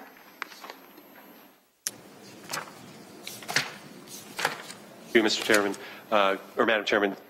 For educational establishments, parking requirement is based on classrooms, auditoriums, and if they have a stadium or sports facility on site, whereas for a commercial school, because of the nature they're often located in commercial plazas, we're applying more of a commercial, like a retail type or an office standard for commercial schools. So we're sort of breaking out, differentiating where one is based on number of classrooms, this would be based on floor area or square footage. Councillor? So how much flexibility is in that? Because the Toronto, for example, the Toronto Film School is a significant establishment with numerous classrooms and amphitheaters. How do we, if we have that type of establishment here in Hamilton, what flexibility do we have to ensure that they're providing adequate parking? To you, Madam Chairman, for a commercial school, then their parking would be based on the standard that is being proposed, which would be similar to other commercial business operations. I believe it's one space per classroom plus, for an educational establishment, it's one parking space per classroom plus so many spaces per seats in either the auditorium or in the stadium for a high school or an elementary school, whereas for this standard, it would be purely based on a square footage issue. Okay, so that one concerns me, Madam Chair, because there's a lot of students that are going to commercial schools, and it would appear that we're going to create a situation where we're not providing adequate parking. And there was the issue of home business, and I'm still trying to understand exactly why we're taking home business out. So, can someone help me there? Through the chair to the councillor. we're physically removing the listed use from the list of permitted uses where it's permitted in the zones. But it's still permitted as an accessory to a dwelling unit. Because of that, the principal use is a dwelling unit. You can have an accessory home business, but the definition of the home business says that it is secondary to the use of a dwelling unit. So even though we're removing it from the list of permitted uses in the zones, doesn't mean that it's not permitted there. It is permitted as per the definition because of the principal use being the dwelling unit. It's just so we're staying consistent because we don't want to list accessory uses in our principal list zoning. No, I get that. Thank you very much. That's much clearer. So, Madam Chair, the only concern that I have is the commercial school item. I'm sorry, I didn't hear the last comment. The only concern you have? The only concern I have is the commercial school item with regards to the lack of parking that we're going to create. Okay, so parking for commercial schools. Councillor Pearson, Councillor Whitehead, then I have myself down. Councillor Pearson, please. Thank you, Madam Chairman, and thank you, Sarah, for the presentation so far. I guess I want to go back to, if you could put the picture back up of the business on King Street with regards to glazing in heritage buildings. Okay, so I'm just rereading this here. And so we're saying that they have to have a minimum of 60%. You say they don't meet that in that picture right now? No, they do, as per the revised requirements. The existing, how it's listed in the bylaw right now, it doesn't allow, it basically says you require 80% of the facade to be composed of windows and doors. Period. It doesn't provide for additional clarification. You know, we've had some questions about this regulation saying, well, are the window frames part of the windows? Getting very kind of literal. So what we've decided to do with this amendment is to provide that further clarification. So it didn't conform to the 80% as it was currently listed in the bylaw today, but through this proposed amendment, it would conform to the new regulations. And then can I ask the rationale, I guess, because I think I've seen some businesses where they actually have an etching on the glass, and are we saying that that's not allowed? It has to be absolutely clear glazing? So say there's a business on the north side of King Street that takes, you know, the full sun from the south. They may have an etching, they may have a tinting. Is that not allowed? So long as it's not the stickers where you can't, what we really want is street animation. We want to make sure that it maintains a kind of viable feel, an eyes on the street type of presence in our heritage character zone. So Chairman, if I can just, yeah, sure. The scenario you said would comply with the zoning bylaw. The situation that we've encountered is, you know, you look at our storefront commercial zoning, which is designed to encourage the maximum amount of glazing. But in the case here where they have the wooden frame below the window, right, that wouldn't constitute part of that 80% calculation. It's really just like measured on the inside of the window boxes and then adding the door. And we've been finding, as buildings have been coming in for renovations and redevelopment, that the 80% number for the ground floor facade is too high, and it doesn't provide for the kind of traditional window arrangement that you would have for some of the older buildings.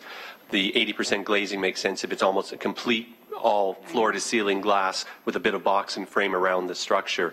So by moving it to 60%, that would allow for more of a bit more flexibility, but in those situations where the business owner or the tenant is looking to provide, you know, basic energy efficiency in either glazing or tinting the window or etching on it, that would still constitute part of that front glazing and maintaining the intent of the bylaw. So it wouldn't be an issue for that in that scenario that you are describing. Okay, so Steve, thank you for that, but I'm just seeing it says signage and opaque spandrel glazing shall not be included in the calculation. So are you saying it is or it isn't? The spandrel glass is where there's nothing behind it. So in the situation, as I'm sure you were describing, that they were just tinting the window, but there was actually a storefront behind it. That's a different situation where they just apply like a glass fixture to a brick facade and there's no space behind it. That would be the spandrel glass situation. And in that case, it would not apply. It's actually, there has to be retail or office space that's on the other side. So when you're looking on the inside out, it would have that same sort of 60% as the outside in, as opposed to being a false window. So I just want to be sure we're not being, coming down very difficult on some businesses that, need to do things for however way their facade faces, and certainly to define their business and whatever with etchings that they may put on, identifying their business. But you're saying as long as you can still see through, they're not blocking what's going on behind, that's what we're trying to encourage. That is correct. Okay. And in that, just Madam Chair, just because, it's unfortunate. I love to drive in every day and see the storefronts, but I'll tell you, when you drive in at night and they have all the boarded up and the roll down protectors that come down or the fencing that comes across, it is discouraging because it's certainly not what it used to be in the, early days. Thank you. Thank you. Councillor Whitehead. Thank you. The home dwelling one I'm having. Councillor Whitehead, we've been asking everyone to speak right into the mics. We're having a problem. And Councillor Pearson, could you shut yours off, please? If we turn them up, we get a buzzing noise, so we're just asking everybody to shout out, please. So the home dwelling one, I have Photoshop or something on Rymel Road where they live there. And it meets the current zoning. It was, I think, specific zoning. But the commercial area in front is actually probably the same size as the actual dwelling. So I'm trying to understand when you say primary and secondary, is it size have anything to do with it, or it's just designation? Through the chair to the councillor, the specific regulations associated with home businesses are generally provided in the general regulations section of the bylaw.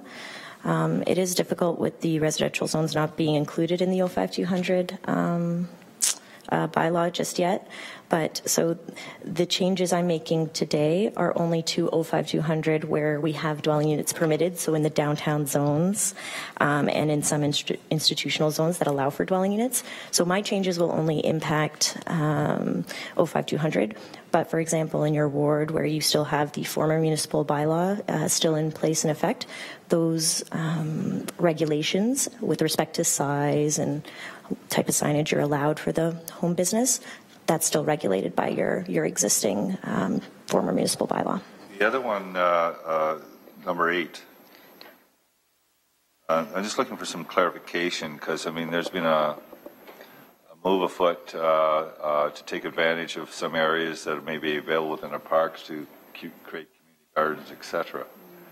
So I'm trying to understand, by removal of the agricultural component, will those gardens now be in violation? Through the chair, no. There will be a future amendment coming forward which will address urban agriculture is what we're calling it, and any enforcement. Generally these P4 areas are city owned, and any enforcement is on a complaint basis, so I don't anticipate any enforcement issues. Thanks for the clarification. Thank you. Thank you. And I have myself on the list. Councillor Partridge, could you please take the... Yes, go ahead, please. Thank you. Sarah, we had a big meeting with the Red Hill Industrial Park, the surrounding neighbors. And it was basically when you have two land uses that are up against one another, you've got residential meeting industrial, there is a conflict of land use, whether we try to mitigate it or not.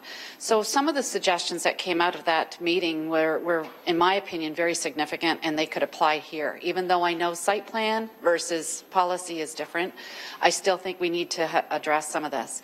One of the issues that the residents were very keen on was, and you've had it in one of your slides, I'm sorry I don't have a presentation copy in front of me, so I can't even tell you what slide it is, and it's about the materials being used. Right now, some of the warehousing and some of the industrial uses that are coming into the Red Hill are using bright silver, white siding. What that does in the daytime, the sun reflects off it, and in that nighttime, their lighting actually beams off it as well. Some people say that they can actually read their newspaper in their living room without turning on their lamps. So I'm just hoping we can put something in place that addresses that, so that it's more muted colors or it's just more muted material, anything that deters the reflection that we're getting right now. The other one that I was hoping we could address was the height of the fencing / the berms. Oftentimes we go with the property line rather than with the grade. So if we have an industrial use abutting up against a an existing residential use. They've been there for 3 generations, and all of a sudden this big warehouse comes in. We say 6 feet's the maximum. That's all they need to do, and that's all they're required to do. And now we've put a loading dock on the other side of that fence. So it's placement of the loading docks, where the truck activity is going to be. It's the fencing. It's the height of the berms to the grade rather than the property line, and also make revisions for the height of that fence and the berm can be adjusted accordingly.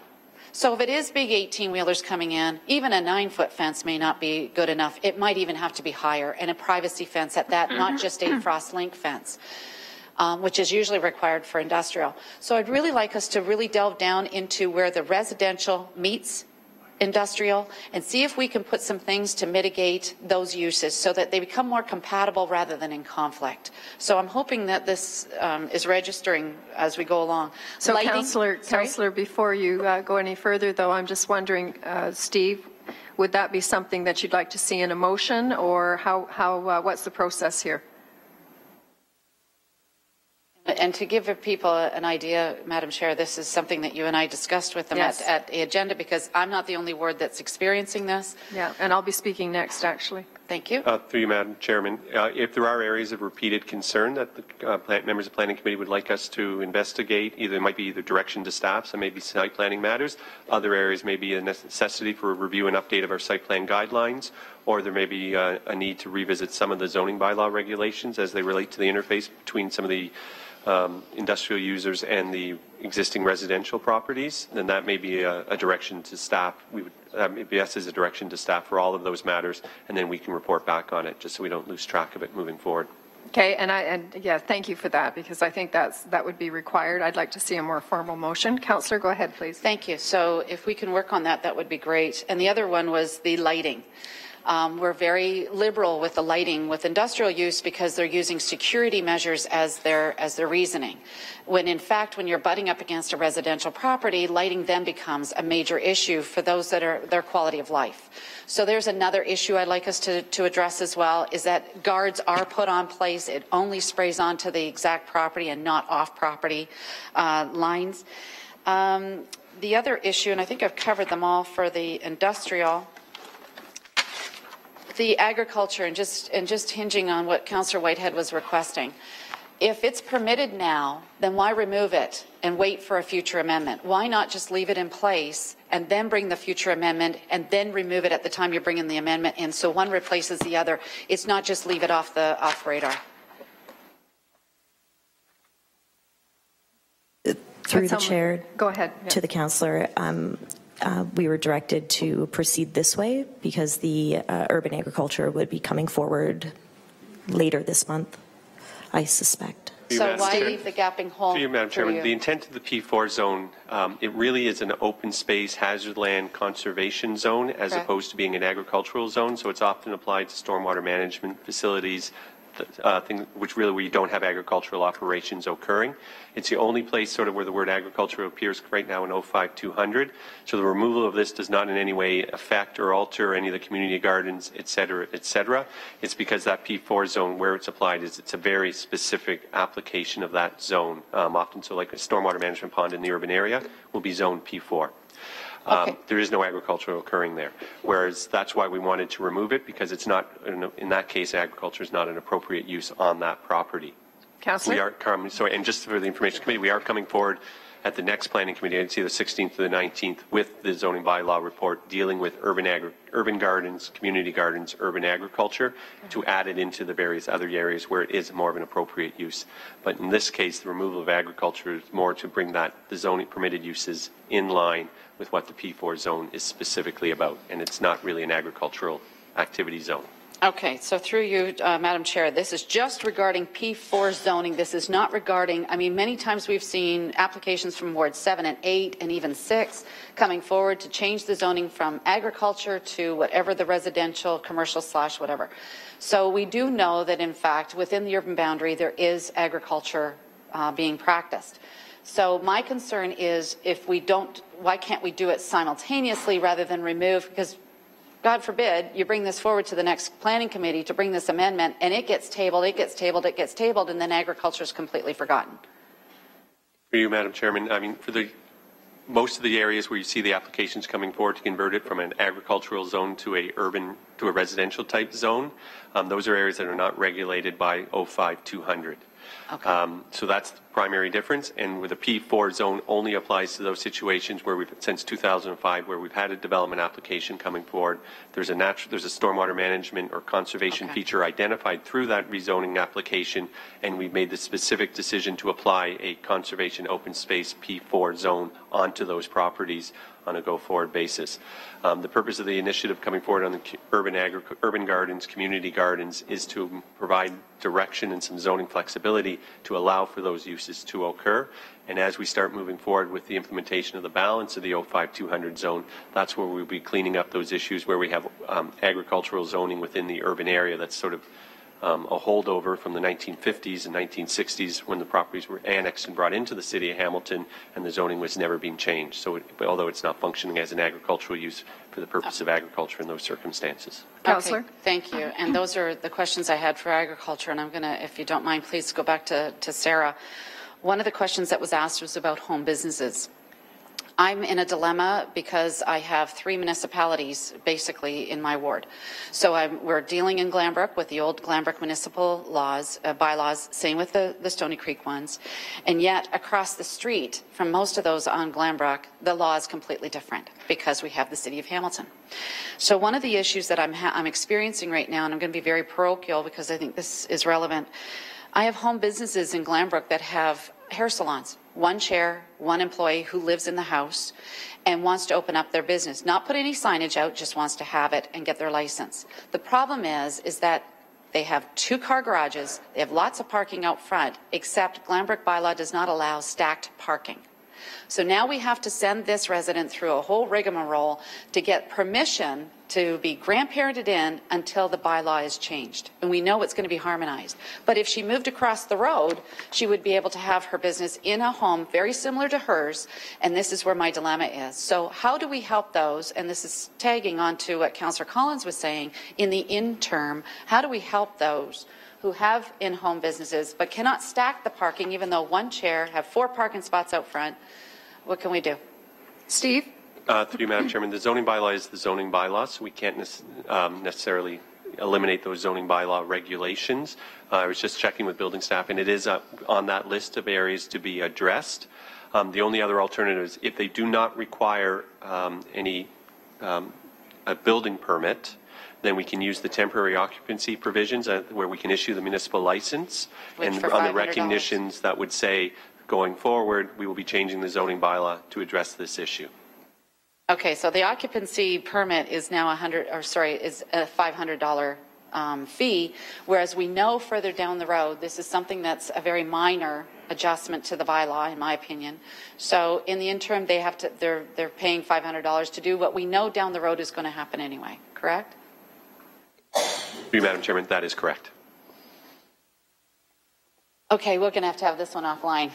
Okay, thank you, Chair. I will take the... Yes, I'll take the, I think I covered all 4 points, didn't I? I think you, yes, I think you did. The lighting, the fence, the privacy, the height, the loading docks, and the landscaping. Those were the issues. We just need to do the motion. Thank you. And in turning the chair back over to you, Councillor Whitehead is next up. Thank you. Thank you. Councillor Whitehead. What's not here is what concerns me. And I know that Councillor Jackson and myself have experiencing a new phenomena with the high schools. So I guess the first question is, when a high school is built, they have to go through the planning process and site plan. Is that correct? Through you, Madam Chairman, to the Ward Councillor, that is correct. Elementary schools and high schools are subject to the site plan control bylaw. Okay, so when a high school puts in, 50-foot light standards that light up the neighborhood, are they required to make any application, or is there any controls? You, Madam Chairman, as part of the site plan application process where they identify pole lighting in the situation you're describing, then they would be required to have a lighting plan prepared by a qualified professional engineer and submitted to the city, demonstrating that there is no light trespass from those stadium lighting as part of the site plan approval process. Okay, so have we received any applications for for the stadium lighting for Brebeuf and St. Thomas More? It's my understanding for St. Thomas, through you, Madam Chairman, I know there was for St. Thomas More, the lighting plan was submitted. I'm not sure about whether a lighting plan or not has been submitted for the other high school that you referenced. And I guess my last question is, does the lighting, was it approved by the city? Through you, Madam Chairman, the lighting plan was approved on the basis that there be no light trespass emitted from those from the pole lighting that that was being proposed for the stadium.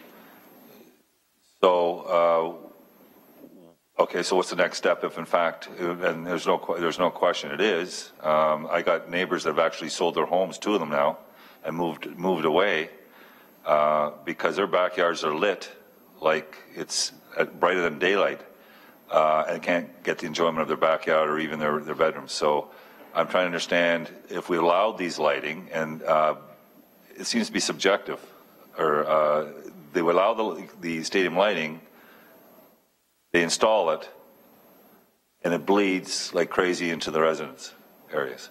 Through you, Madam Chairman. So in the situation where if the lighting was not installed in accordance with the lighting plan, we've been working with municipal law enforcement staff to have that lighting brought back into conformity with the approved lighting plan. And there's been ongoing discussions with the operator of that facility to ensure that everything is in conformity with the approved lighting plan.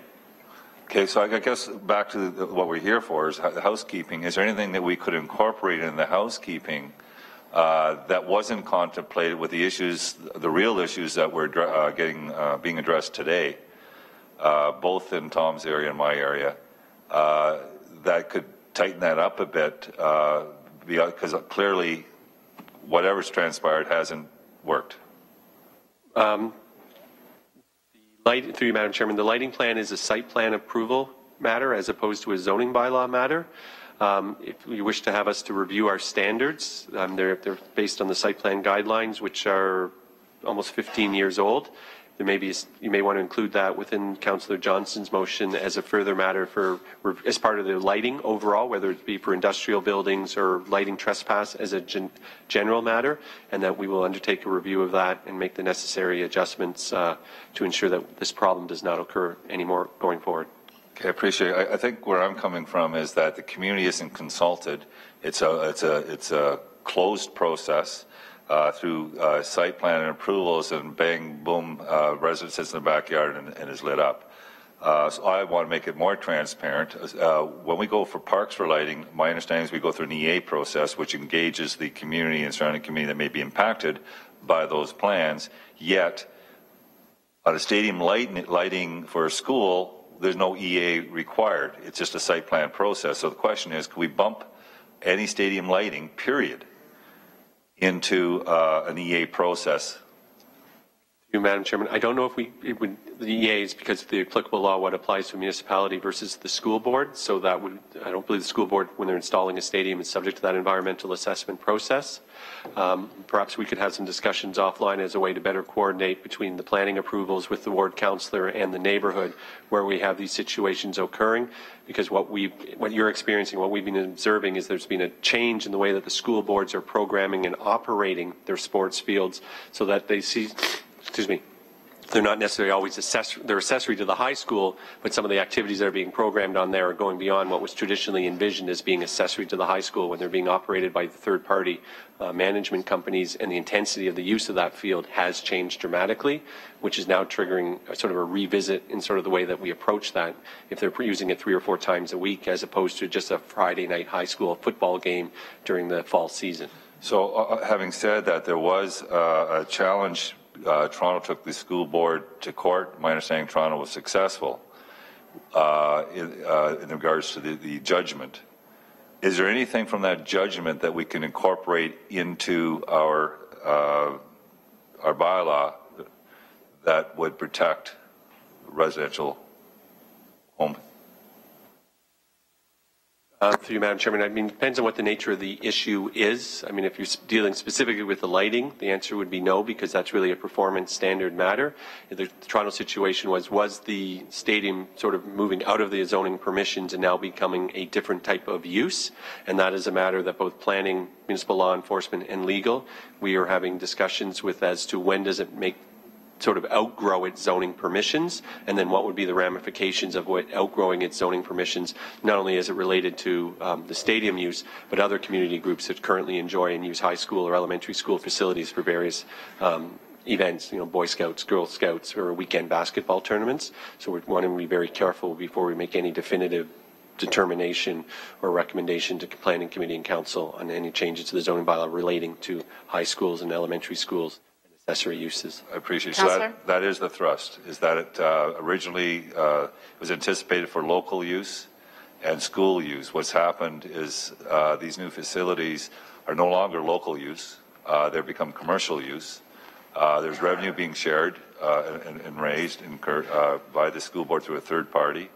And it's not local residents or students that attend that school are the benefactors of this expansion. And it's certainly outside of the intent that we originally anticipated for those fields and use. So clearly there needs to be a review of our zoning bylaw and use, and then better define what that is so that we don't impact communities that have no say, not involved in any EA or any of the other more transparent processes to allow these type of activities to take place. So I hope to see something soon. Thank you, and we're ready for the motion now, Councillor Partridge. We're just tweaking in some of the motions for the heights of the berms and the fencing, the lighting, the loading docks, traffic for truck traffic, and the materials being used in the new construction. I'm sorry? Oh, that's right, too. I apologize. We can work on that after, sorry, because we have a public speaker ready. I'm sorry, Mr. Berry. Thank you. Any other questions for staff? Seeing none, receive Councillor Whitehead, Councillor Pearson. Thank you, Sarah, very much. Come on down. So I will now ask for Victor to come down, please. Sorry for their informality.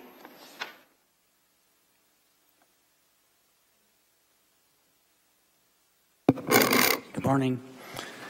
Good morning. I'll try to be brief. I basically have been somewhat feeling better after I heard some of the councillors question two issues on this proposal of the amendments. One is the home business and one is the agricultural issue, which was my main lines of attack, if I may use that phrase. But I'm here today, as usual, as an advocate for the protection of property rights and the promotion of agriculture. I've been doing this for years, unfortunately. However, one issue that troubles me is the notice in the paper, and it's been stated here today by staff, that these are housekeeping amendments. But to remove a use such as agriculture or a home business that goes beyond a housekeeping issue, that's a use you're talking about. So I disagree. I cannot accept the rationale that they can treat this as a housekeeping amendment, those two issues. And I would suggest that these two uses, home business and agricultural, remain till they get caught up with some further work. There's no rush. Furthermore, under agriculture, the Supreme Court of Canada and the Slough-Minky Estates versus Mississauga made it very clear, a color of right, that any lands can be farmed. That's a Supreme Court case. I was involved in it. It was in 1987, I forget, but it's out there and it's very clear. All lands can be farmed. I heard today, it made me feel a little better, the city owns most of the P4 zoned lands, but I wasn't aware of that. Even if it is the city owned, why should we restrict farming or agriculture on those lands as a color right? why take it away if the city just doesn't have the department if they don't want to? So please leave those two things in for future reference, because I believe on the 16th there's something else coming forward, tying it all together with urban farms and community gardens. So I just disagree that it's not a housekeeping unit amendment. Thank you very much. Mr. Berry, please.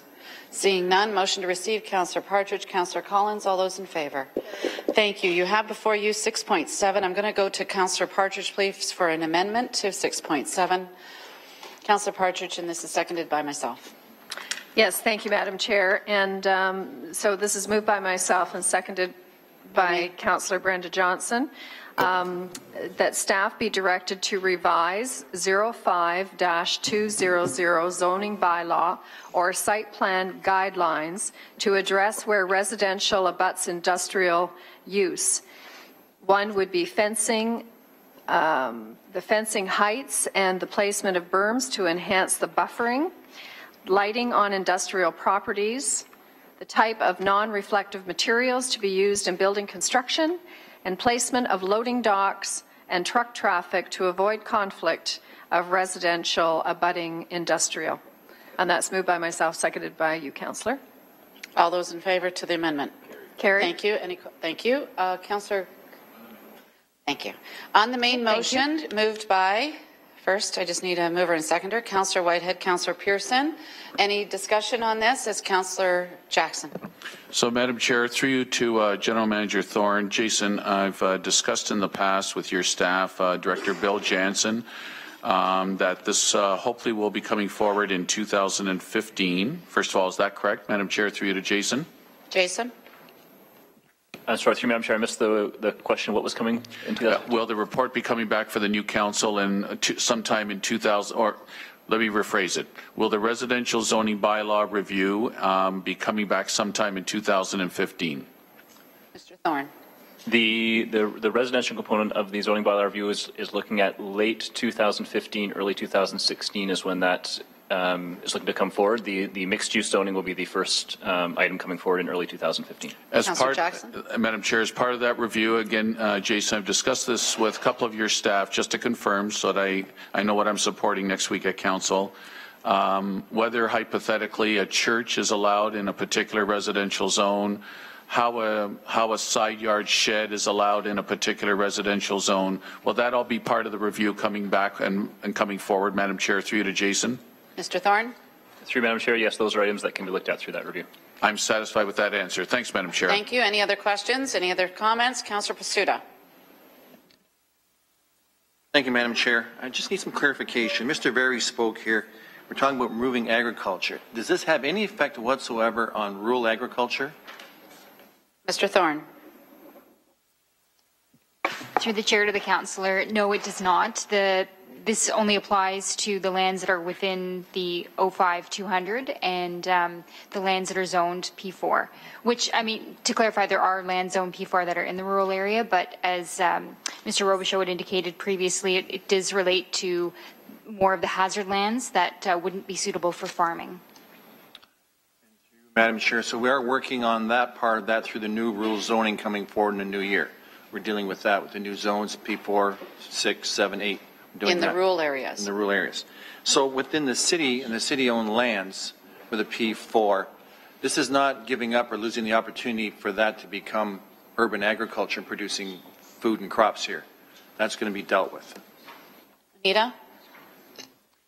Sorry, just for clarification, you're talking about the P4 lands, the hazard lands within the city. Within the city. And would they give up the opportunity for agriculture? It would, yes. By the removing of the permitted use of agriculture within the P4, agriculture would not be permitted on those lands, but the appropriateness of agriculture within the urban area will be coming forward, and the appropriate zoning will come forward at the next meeting. Councillor Pasuta, P4 lands only? Hazardous lands only? I'm good. Okay. Thank you, Madam Chair. Okay. Thank you. So before you, 6.7, all those in favour? Carried. Any opposed? As amended. Sorry, as amended. Thank you. Carried. Thank you, everyone. Now we're on to 8.1. Get there.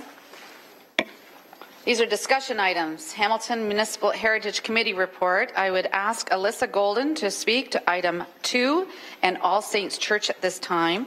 Then I will ask the Reverend Plowman to come forward at this time for delegation for a 5-minute limit. And where is Alyssa? Oh, there you are. Thank you, everyone. Alyssa's here. Through the chair, so staff would just like to bring the committee's attention to recommendation 2D within this Hamilton Municipal Heritage Committee report 14009. And we'd like to indicate that if you refer to page 10 of 13 of the staff report, which is attached to this Municipal Heritage Committee report, staff does outline the history of this file as it relates to 15 Queen Street South and indicates that council has provided previous direction in terms of removing the property from the register and removing it from staff's work program 4 designation. As a part of this downtown built heritage inventory project, the consultants who did the second phase of the work did identify the property as a candidate for designation, as council is obviously already aware due to the previous motions in 2009. However, at this time, due to council's previous resolution, staff are not recommending that it be added to the register or that it be added to staff's work program for designation.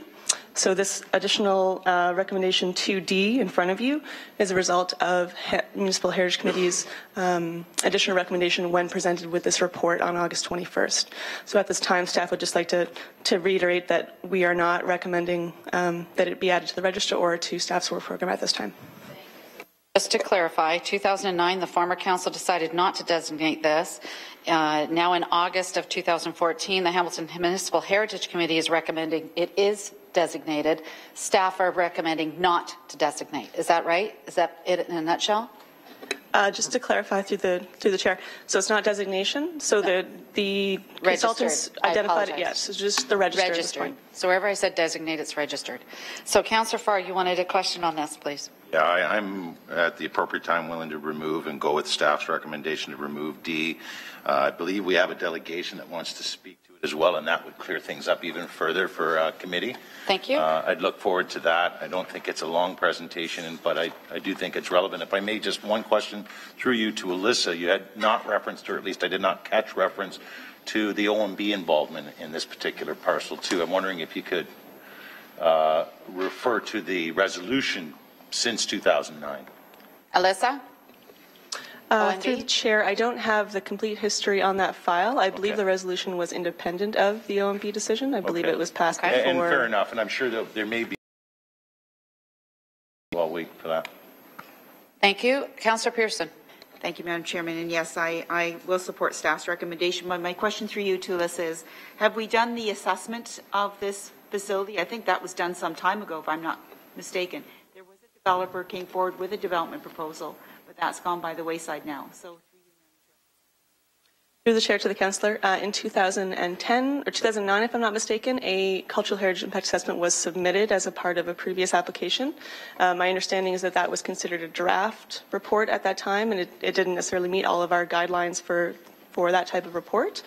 Subsequently, a documentation salvage report was prepared, but there's no formal status of those two documents. Staff, the city does have copies of those as part of the previous applications. So I believe moving forward, if an application were to come forward, staff would look for an update of those documents to ensure that they conform to our standards and guidelines.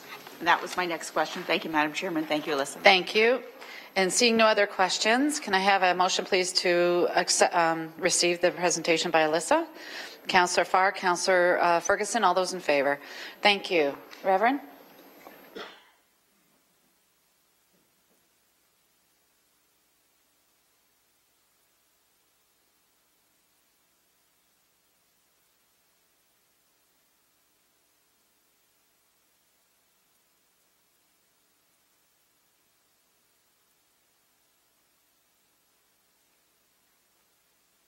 And before you begin, can you just let your co-speakers have a seat at if they would like, please? That way they don't need to be standing the entire time. You're welcome. That would be wonderful, thank you. So are you speaking on your own? This is a 5-minute delegation, please. You've heard that the committee is looking like they're agreeing with you. So yeah, we have a written report. It will come in within 5 minutes. No worries. This is our diocesan staff. I'm the priest at All Saints Church, and we have some folks from the church as well. So between all of us, we should be able to answer any questions. Maybe, Brenda, you'd like to come down and just in case, so you're available. So I'm going to read from the report. I believe Council has a copy of this report. Did you hand it out? Go ahead. Okay.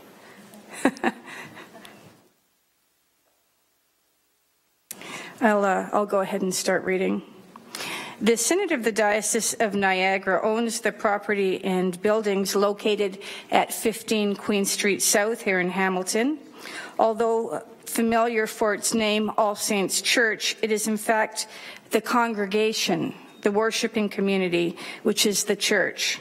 The buildings are held in perpetuity by the diocese to serve the ministry needs of the church as it carries out its mission from one generation to the next.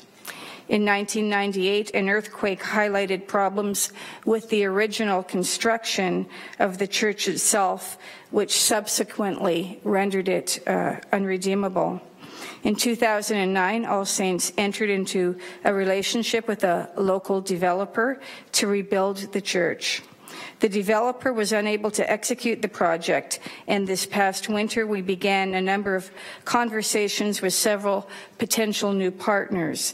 This resulted in All Saints and the Synod of the Diocese of Niagara issuing a request for proposals. Our potential partners have expressed concerns about the possibility of the All Saints property being included on the register. At the time of the release of the RFP, the property was not registered, and careful consultation with city staff assured us that the report would be submitted with a recommendation from city staff not to include 15 Queen Street South on the register. This was supported by the fact that a prior attempt to designate the property was turned down by Hamilton City Council in 2009, and that a conditional site plan, which included a demolition approval, was later successfully defended at the OMB. This past August 21st, 2014, at the Municipal Heritage Committee meeting, a spontaneous motion from the floor was passed to include 15 Queen Street South on the list of registered properties. Unfortunately, the Speaker erred in his recommendation by failing to note diocesan correspondence in Appendix F of that report attesting to the status of our redevelopment and the issuance of the RFP. We feel that any inclusion at this late date in our process would be counterproductive to us finding a new partner. Perhaps more importantly, a delay of even 60 days will place a detrimental and unnecessary stress on our volunteers and neighbors. The empty buildings continue to attract vagrants, vandals, and break-ins despite our best efforts and that of the Hamilton Police. Furthermore, we have ongoing concerns about the air quality within the buildings to which our volunteers are exposed in the course of meeting our civic obligations to maintain the property. The urban landscape of Hamilton is changing, and All Saints anticipates a role in that future. We move into the 21st century embracing the trend towards smaller, more efficient communities, modern design, and accessible space. Consistent with the goals of urban planning, the redevelopment will enhance the neighborhood by contributing new housing and adding diversity to the mixed-use vision of downtown. The strategic value of this location is highlighted by the fact that it is the only downtown Anglican property on the east-west grid of the lower city and a prime location for the growing body of people who choose to walk, bike, or take public transit. In closing, All Saints would like to draw attention to the fact that there are 5 Anglican church buildings in Ward 2, of which 3 are already designated. On behalf of the Synod of the Diocese of Niagara and the Congregation of All Saints Church, we request that the Planning Committee uphold the recommendation of City staff not to place 15 Queen Street South on the register. Thank you. Thank you very much, Reverend. We've got Councillor Farr would like to ask you questions, please. Just a few short questions, Madam Chair, through you to Reverend Plowman. Thank you for coming today, bringing your friends from the diocese, and certainly have appreciated previous discussions with you and obviously staff on this. We're basically here today to confirm through you, Chair, you're asking us to appreciate staff's previous decisions and recommendations. Exactly, yes. Thank you. Councillor? You referenced current on, there was an RFP process that already played out, didn't turn out the way we were looking for it to turn out some years ago now. But you have one now ongoing, which closes, I believe, imminently through you? Yeah, within 48 hours will be the deadline for the closing of to receive our RFPs. Finally, without revealing who or how many, has there been a considerable interest given how you rightly point out the proximity and the location and so forth through you, Chair? We have had considerable interest. That's why we went with the RFP. There was an article in the paper, actually by the person who had put this motion forward, that drew attention to the fact that our old development, our old partner, wasn't able to execute. That drew interest, and because there was so much interest, we decided to issue a request for proposals. We've had several people through the building and several expressions of interest.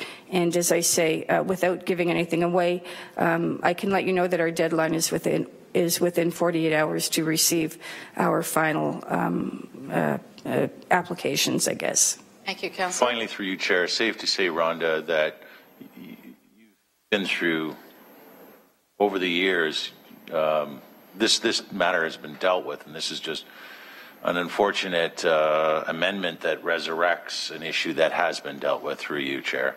It has been dealt with. In our understanding, it's been dealt with more than once, and yeah. You're done. Yeah, we're done. Thank you, Councillor Ferguson. Just through you to the Reverend, just so it's clear in my mind, I'm trying to grasp it. I've looked at Appendix A, and there's no 15 Queen Street on there. I've looked at Appendix B, which is the candidates for designation, and I don't see 15 Queen Street there. Your request is, am I correct at that, first of all? I don't know about what you have in front of you. To be clear, they're not on the list. The Heritage Committee is requesting they be put on the list. The presenter is here is asking us not to put it on that list. That's why it's not there. Okay, so just for clarity purposes, then, Madam Chairman, the report of the Heritage Committee is before us. Yes. Appendix A is recommendations to include in the registry. Appendix B is candidates for designation. I can't find 15 Queen Street on either one of those. Right. Can you explain to me what the issue is then, if they're not on these lists? Okay, I'm going to go back to Alyssa, but I think I've got it clear. Alyssa. Through the chair, so the report that's attached as Appendix A to the Municipal Heritage Committee report, that's the original staff report, and you'll see there's only 3 recommendations coming forward regarding the register and candidates for designation. But if you look at the actual recommendations that are being brought forward by Municipal Heritage Committee, so it's item 2, you'll see that there's A, B, C, and D. So it's items 2D that the delegates are speaking to. Okay. So the list you're seeing right now is status quo. The Heritage Committee is asking you to add to the list. This nice lady standing in front of you is saying we don't want it added to the list. Okay, maybe I'm being a little slow to grab this then. Okay. It refers to recommendation A to Alyssa. That Appendix A is the properties that the committee's asking us to put on the inclusion in the registry, correct? Appendix B is as candidates for certification. Right.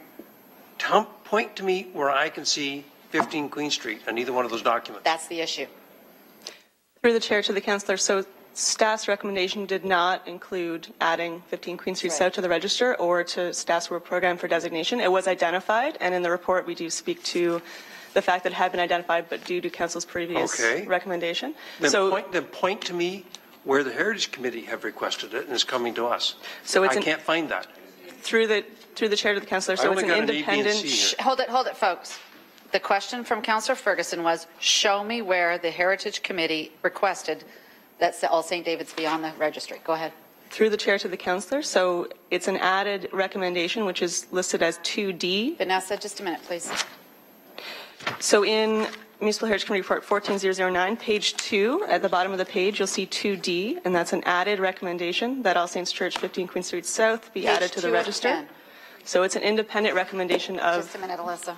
This is complicated because there's three No, it's different actually sets of not. minutes. It is. So It's, look at page 2 of 10. Vanessa, could you please hang on? Page 2 of 10. This was an on the floor, off the fly, by the fly, whatever you want to call it. This was from the hip, a motion that was put forward at this committee, at the Heritage Committee. That's why it's on D. It's not included in Appendix A or B because it was never planned to be put on to A or B. D was just an off-the-cuff motion that came forward to that committee.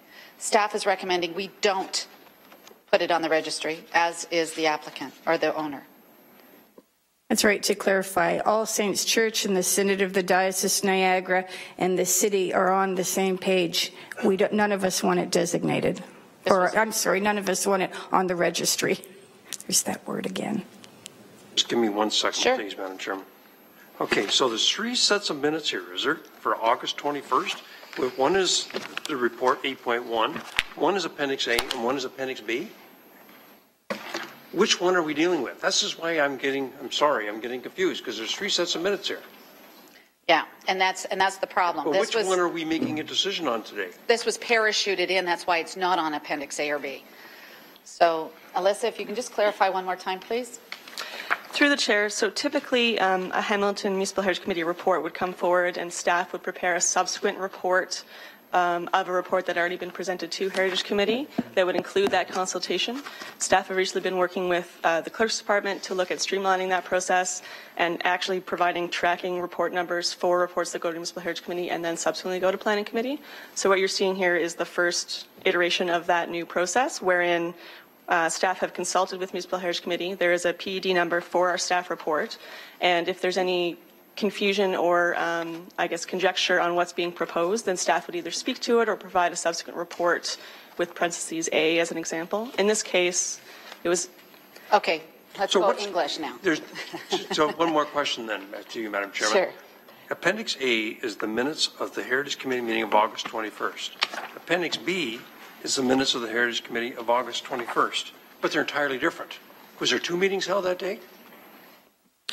Through the chair, no, there was 1 meeting. So what you're seeing here is Hamilton Municipal Heritage Committee report. Appendix A relates to a recommendation 1 of that report. So regarding the erection of a structure, it's a heritage permit application for 880 Beach Boulevard. Appendix B of Hamilton Municipal Heritage Committee report is related to the downtown built heritage inventory. This was not on the agenda at the Heritage. It was never on the agenda. It came in on the fly. The 15 Queen Street. Yes. I'm getting that part. Right. But I'm trying to understand what the heck we're trying to ratify today. Is it the Appendix B, Appendix A, or the report, or all of it? But they're all linked, aren't they? The ward councillor, Whoa, Madam whoa, Chairman. whoa. Hang on. The ward councillor is Steve, correct. The Appendix B to the Municipal Heritage Committee minutes references is dealing with the downtown built heritage inventory. When you go to Appendix B, it refers to Appendix A of Appendix B. That's why it's who's on first, right? So that is the ward councillor's confusion. So the minutes refer to the staff report, which is contained in Appendix B. When you go to the staff report in Appendix B, it says the list of properties is attached as Appendix A to the report in Appendix B. Effectively, there's 2 parts to the recommendation. One is in the minutes is saying approve the staff recommendation, which was all of the properties, and then add this extra property above and beyond what staff had recommended be included to the registry. Right. So I think the ward's councillor's confusion is because we're dealing with Appendix A to Appendix B to the minutes of the Heritage Committee report. We will follow up with clerks to clarify the process going forward. But essentially that's what it is. We're asking you to, the staff recommendation, and then the Heritage Committee added item D, which was to add 15 Queen Street. But in the staff report, which is contained in Appendix B, there was a rationale saying that council had already dealt with this matter, made the decision not to designate it. Staff were not recommending the inclusion of 15 Queen Street since council had already made a determination not to designate that property. Okay, so Appendix B has an Appendix A and B. This is driving me. This is difficult to follow. I even know what they're talking about. You say I'm it's confused. not confusing? It is very, through you, Madam Chairman, yes. So what, are we approving A and B, or are you saying that's already been completed? Appendix A and B. Appendix A and B of Appendix B. Yes, that is the staff recommendation. That's what? That is what was recommended by staff at the Municipal Heritage Committee. And then, but that would be plus, then the Municipal Heritage Committee went further and added item D to it, which was to add 15 Queen Street to the registry. So as the chair, I'm going to be asking you to go back to item 1 and approve it. That's for 880 Beach Boulevard. Which is on item 2, it's A, B, and C, because D was a shot from the hip, and we're not approving, well, you can, but the staff is asking us not to approve D, as the presentation is asking us not to approve D. So it would be D as or 2 as amended. Does that make sense? No. All right. If I don't understand this, how the heck does the church understand it? How the heck does any other citizen understand it? This is bizarre. I've never seen a report like this. Jenny, you have the minutes with the appendices attached to it. Well, here you got minutes as appendices and appendices with the same number in the minutes. So this is bizarre, and I'm just not comfortable with understanding what the heck we're doing. Madam Chairman? Yes, sir. Although ideally we'd like to have the properties on the registry to protect them, if we want to just refer this back until the September 16, 19th Planning Committee cycle, and we can have a discussion with clerks to clarify this. Nothing would change, though. You can just oppose. It won't be added to the registry. Madam Chairman, I think that's critical because the public needs to be able to understand what we've done. They don't get added to the registry until council approves this recommendation. So just to refer this back, the status quo remains, no property gets added to the registry. But the presentation of it is not clear. You're making me terribly uncomfortable approving something that, and I don't think I'm being too thick today, that I don't understand. Then can I make a suggestion? Is that this committee does their work, you can oppose, and in the meantime, between now and the council meeting, you can check with the area councillor or with the staff, have a quick blurb, and then you might have more comfort level, and you can still oppose it at council, or you can say, okay, I'm clear on this now. But you're bringing hundreds of properties in that the owners, I had a call from Forbidden City this morning, and are we in or are we out? They're petrified of this process because they don't understand it. So clearly staff haven't spoken to them, explained to the advantages of it. Similar to the Dundas Post Office, they were petrified of it until it was explained to them. Okay. Well, we're bringing hundreds of properties in here, I think. I'm not sure, which is Appendix A of Appendix B. Okay, then how about who's on first? How about we then address 1? When we get to 2, you can put the A, B on hold, but we deal with D while the proponent is here. How about we do that then? So your Appendix A and B will be taken care of. We can put that on hold. But the D part, the one that we're all standing here for, the D gets dealt with here as it did in 2009 from the former council. Are you okay with that? We'll take your appendixes, as you said, put them to the side. They come forward later, but we're still going to deal with D right now, which is not to add it to the designation or the registry. This is All Saints. That's right.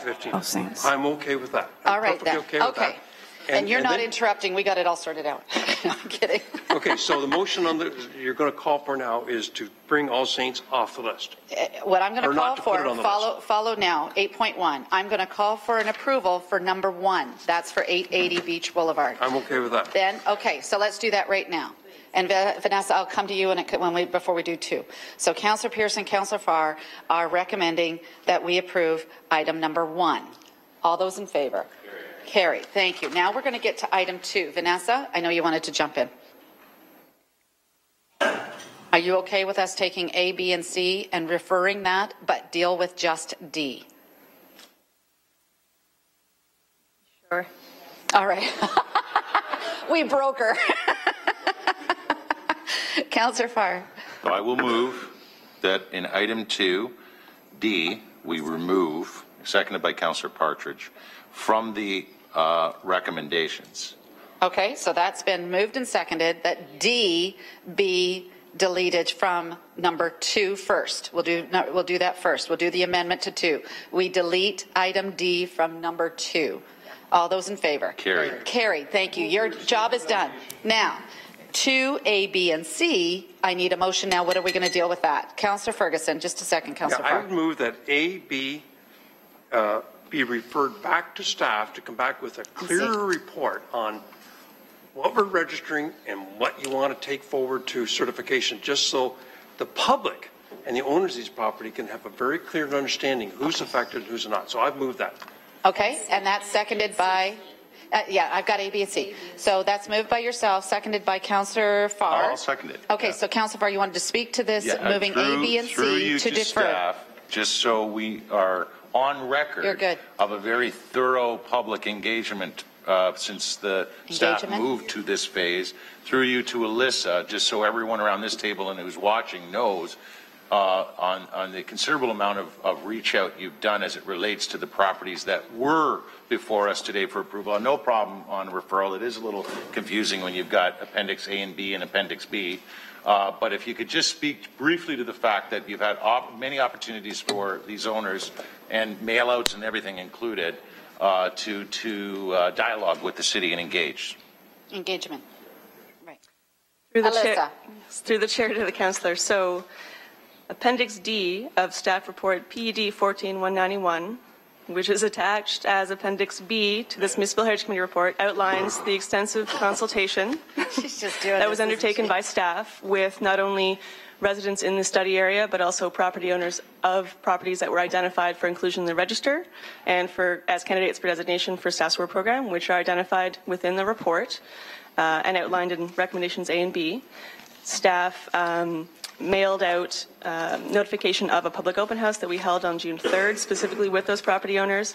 As well, there were follow-up letters with the owners for candidates for designation, further clarifying the designation process, that this is a first step, and addressing any questions that they may have related to that process. In terms of the councillor's phone call that he referenced in terms of 206 to 210 King Street East, staff did notify them twice, so the public open house and further clarification on the designation, and received a letter from the property owner stating their opposition. While that wasn't received in time for the staff report, it was added as an information item to Hamilton Municipal Heritage Committee, which was received on August 21st. So in terms of the overall consultation process, this has been about 5 years in the making, from the original survey phase to the final consultation related to these final recommendations. Councillor Farr. And I believe on the latter part, and to be sympathetic to Councillor Ferguson's final hour engagement himself with his Ancaster residents with respect to the two properties, and he did reference the Dundas Post Office. I believe in the interim, if we're going to delay on A, B, and C, which is fine, they'll have some peace of mind and engage. And I know Alyssa and I'll even be happy to join them on site and alleviate any concerns they may have. Okay, thank you. And I'm going to go back to clerk again for 2A, B, and C. Do we defer it or do we table it? What do you recommend to make this clean and wonderful? Okay, so what I did is we first have that the recommendations contained in the Hamilton Municipal Heritage Committee Report 14009, Item 2, be amended by deleting recommendation D, so that All Saints Church. And then we're going to have a motion that says that the recommendations as amended, so from taking D out, to the Municipal Heritage Committee Report 14009, be referred back to staff for further clarity to come back to a future planning committee meeting. And those will be recommendations A, B, and C will be referred back to staff for further A, B, clarity. and C, right? Because Yes, one was 2, A, already B, and C. approved. Yep, D so was that's- eliminated. Good. And Yep, A, B, so and C? one is up in the report Right. section, so it's good to be passed. Good. It's just that those 3 recommendations for 2, so A, B, and C, because again, we deleted D.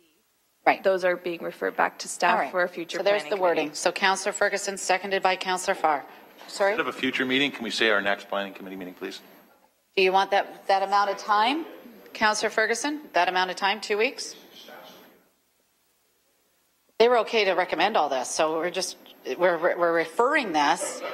We're referring this to get comfort level. So is 2 weeks comfortable? I hope you're not doing it for me. I hope you're doing it for the public to better understand. No, I understand. All right. Yeah, I'm okay with this. 2 weeks. Okay, Thank you very much. Staff? We're going to see you again, Lisa. Thank you. So, Councillor Pearson. Just to that, Madam Chair, I'm not sure if we've received the delegation as far as the presentation. Thank you so for the we may need to reminder. do that. So I'll move All right. that. So Councillor Pearson and Councillor Farr, all those in favour for receiving the presentation? Carried. Thank you. And secondly, just Madam Chair, and maybe through you, and Alyssa might be able to clarify. I know on the Heritage Committee agenda, because I did attend on this meeting, there is the extensive report, and that might have helped to have that here, the report PED 14191 with all the properties and all that in here. I know it was a substantial package, but I think that's what's caused the confusion here, because you go to Appendix A, B, C, D, they don't line up to what this is saying because it was an independent report. So that may be helpful, and I know my colleagues who aren't on Heritage Committee would not have gotten the hard copy of that. And but I think the confusion, there's two, in my opinion, there's two. One is that the Queen Street wasn't even on the appendices, nor would it be. And I do recall why the intent of the That's committee, right. yes. And the second one is for public consultation to ensure that all the property owners have been notified, correct? Yep. Okay. Thank you. So on the referral, on to ABC, all those in favor? Carried. Thank you. So we've done with... Just one more comment. Sure. I'd like you to take up on Jason's offer to go and visit the people in the city, maybe buy a fortune cookie, and get your head around, explain to them like we did with the Dundas Post Office, who were violently opposed, but once you explain they can get grants and there's other advantages to this, see if you can bring them around, because they clearly didn't understand it when I talked to them. And if you want to drag the poor ward councillor from Manchester down there with you, I'd be happy to go too. Thank you. All right, so now we're on to 8.2. This is regarding 350 Jones Road in Stony Creek. We had a very lengthy discussion at agenda review over this. So I'd like to pass the chair over to my friend, Councillor Partridge, please. I've got it. Go ahead, please. Thank you. One of the things, I've been involved in this file since almost day one, but one of the things that came in was a letter from Environment Hamilton that's not included in this staff report, and it came in back in February or January, and I sent it to Mr. Robichaud and said, what are we doing? They have some concerns about this application coming forward. I just wanted to know why this wasn't for record. Steve or Peter?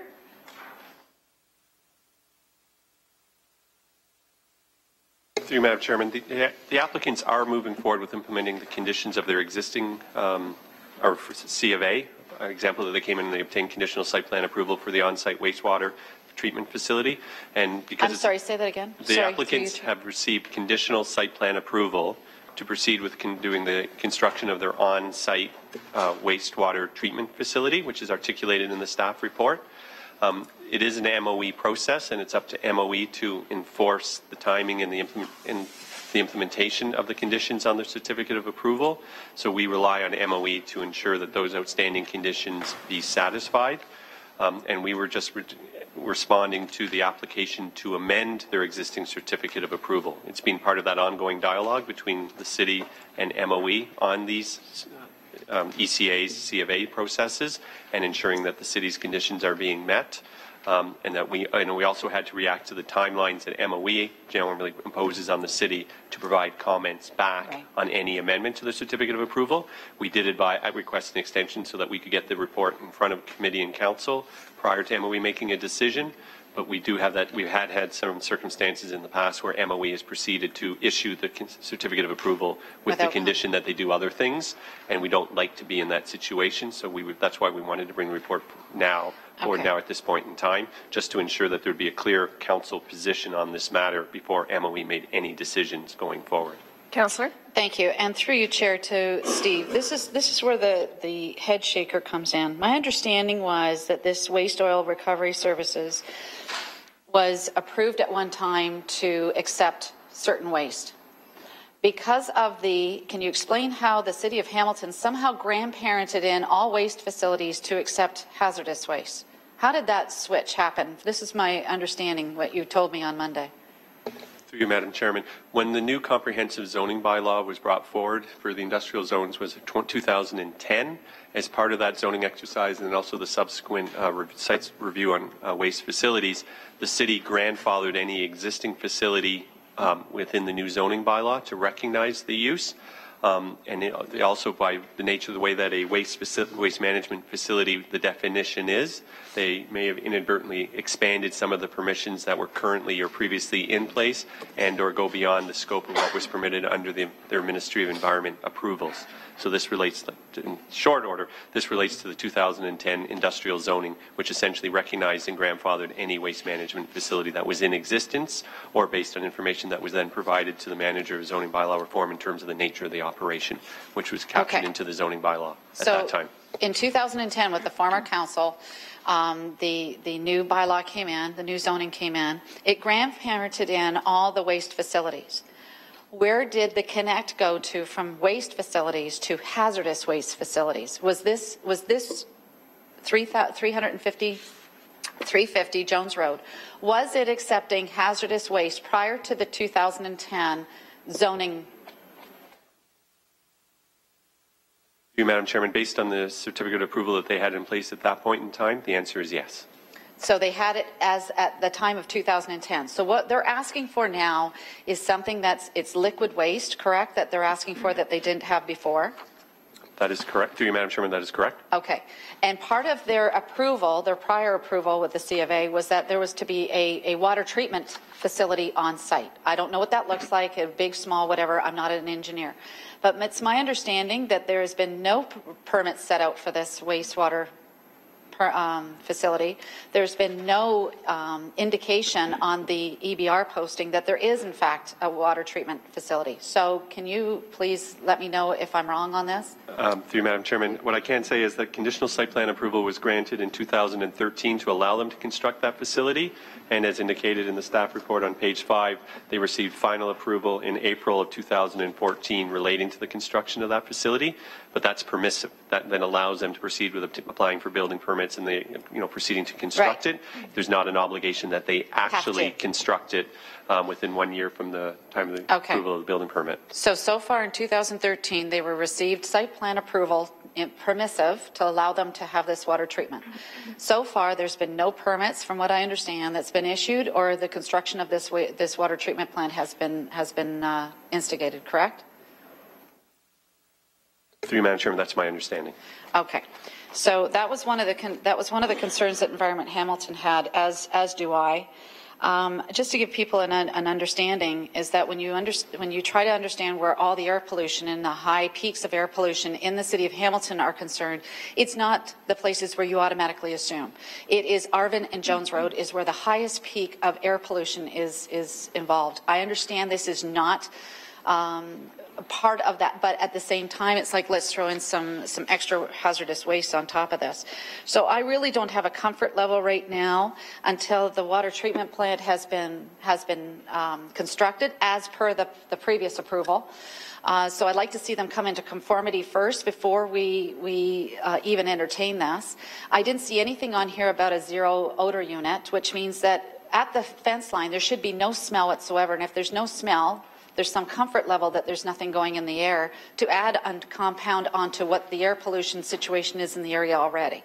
So that's the other issue that I have as far as no odor unit be allowed. So, Councillor, are you suggesting that we come back to you, that you're going to look at tabling this until the conditions have been?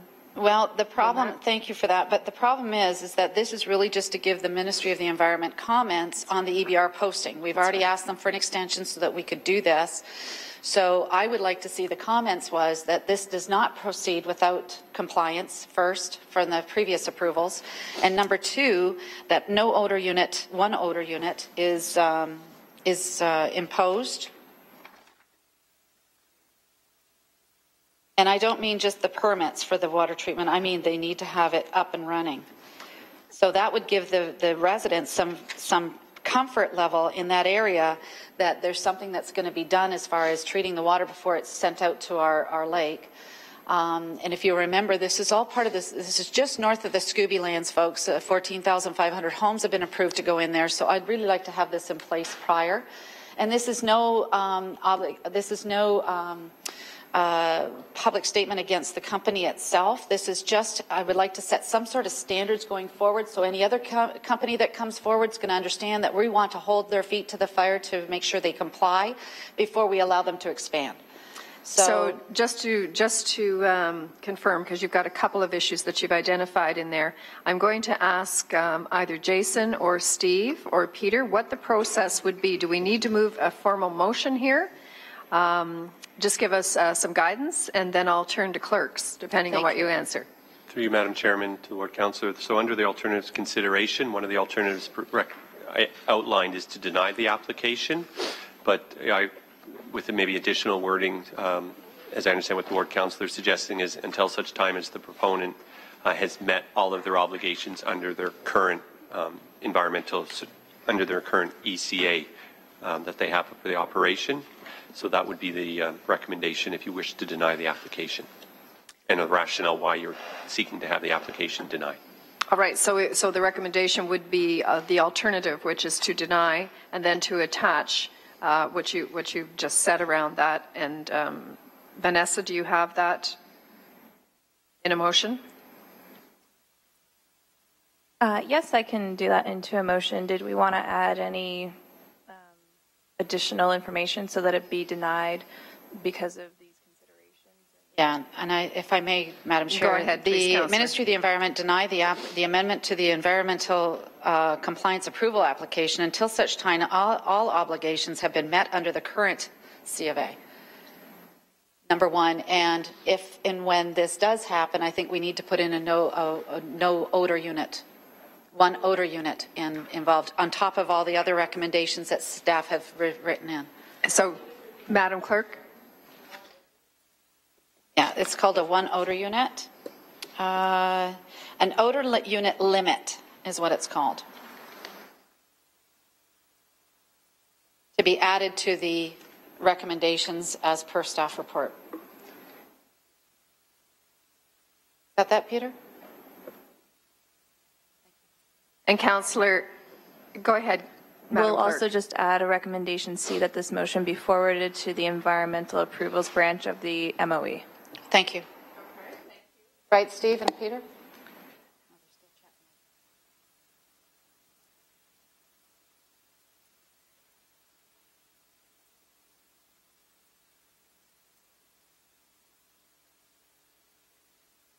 So Vanessa, perhaps, Madam Clerk, could you perhaps print that out? Would planning staff like the opportunity to look at the wording, or are you fine with it? We can clean up the wording after. It'll just be that the Environmental's Approval Branch of the MOE be advised that should they consider approving the increase to the surface area to include Michigan and New York, the amount of receiving waste going to Jones Road, as shown in Appendix A, that the city requests that this application be denied on the following premises, that it be denied until such time that the obligations have been met, and that there's the odor unit limit. The current conditions. The current conditions have been met.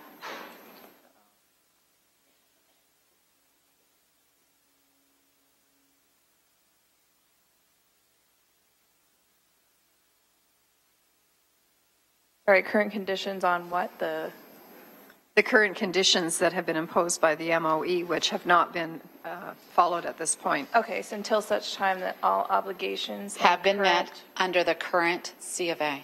Yeah, yeah.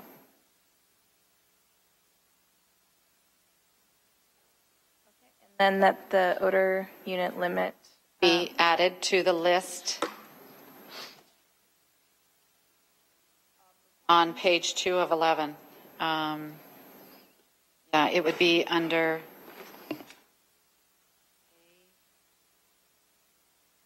it'd be D. Add D as D in the staff report. Is that all right, Mr. Robichaud? Through you, Madam Chairman, yes, that's correct. And I will coordinate this offline with Vanessa prior to the Planning Committee report being finalized. All right, to clean it up before council? That is correct. Thank you. Thank you. And then there's just one more area, if I could check with staff. the councillor had also requested that we look at our standards going forward to incorporate these conditions into it. Do we need a separate motion for that? Through you, Madam Chairman, no, we don't. Okay. I think we just take that as a direction to staff. As a normal business practice, we don't usually comment on applications where they're discharging into the air emission C of A's. We only normally restrict our comments to waste C of A's. But in terms of this odor emissions, odor control aspect of our applications, we will incorporate that into our comments or an assessment of those matters when preparing the comments. Okay, thank you. I think I'm going to have to give you the chair for a little bit longer because apparently there are two people from the company I've just read now that will attend from this company if there are questions. So are there two representatives from? Are they here, representatives? You are here? Okay. So I might want to switch with you.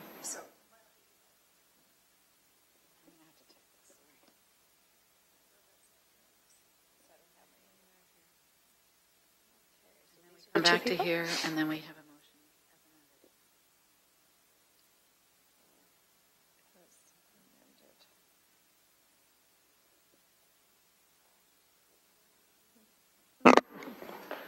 All right, thank you, everyone. So we now have two people who would like to speak to this, speak to 8.2. We have Louisa Hermes and Talis Forsmanis. If you would like to come down, please.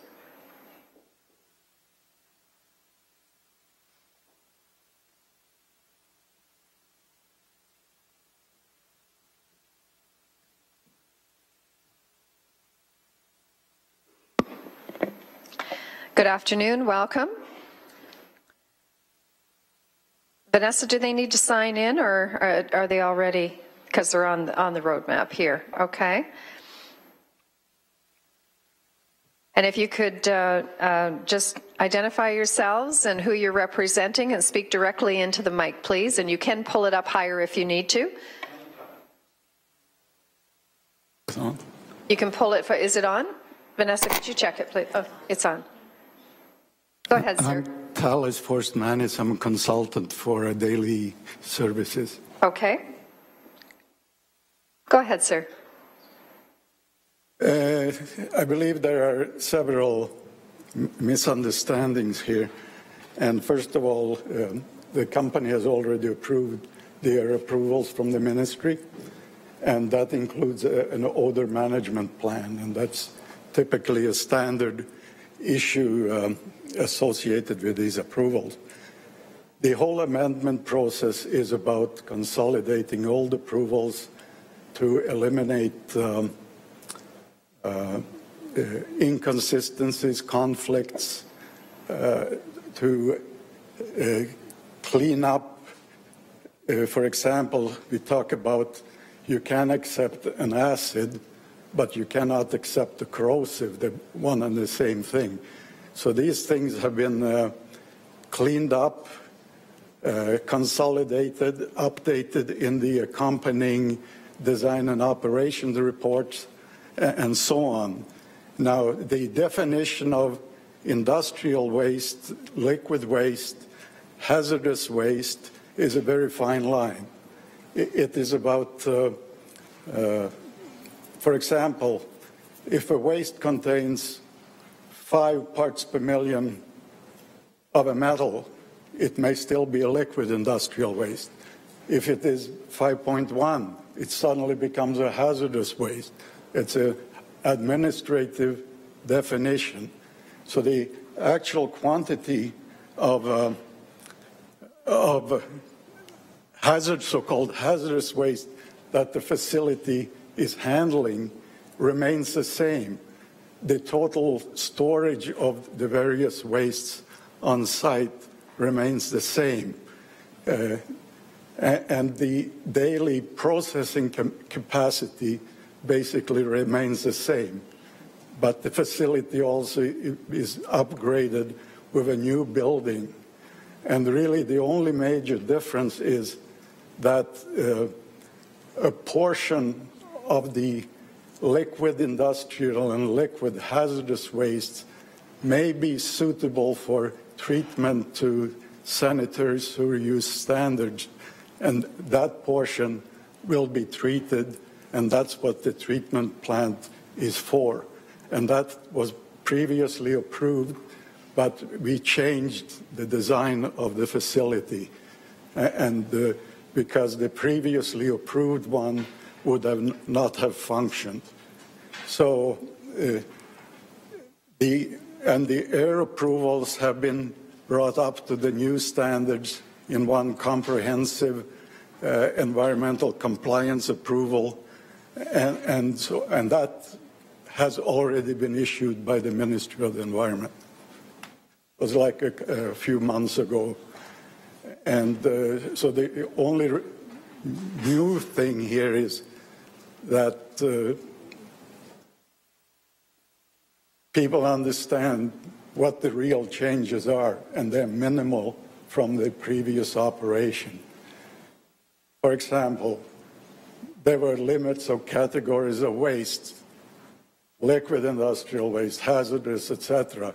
Right now, instead of being so much of that, because there are such a small differences, we talk about aggregate totals because nobody knows how much of which comes in any given day.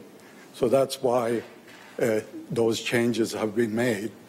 And really, it's about really understanding what's going on, and those changes are minimal. All right, thank you, Talis. And Louisa, did you want to add anything? You're just there for support?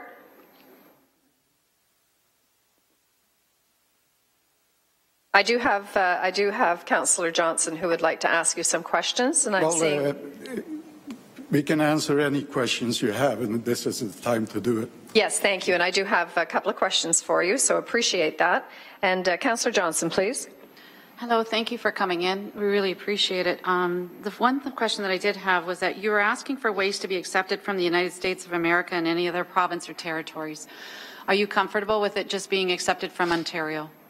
The company never intended to bring in outside of Ontario or materials generated outside of Ontario. Perfect. Okay, thank you. The purpose of that statement is strictly for the case where the company has shipped waste to, say, Michigan, and for some reason the load is rejected and it has to come back, so that is not considered importing without the permit. That's the only reason for that statement. Because you've got paperwork that shows where it originally came from. Yeah. Right.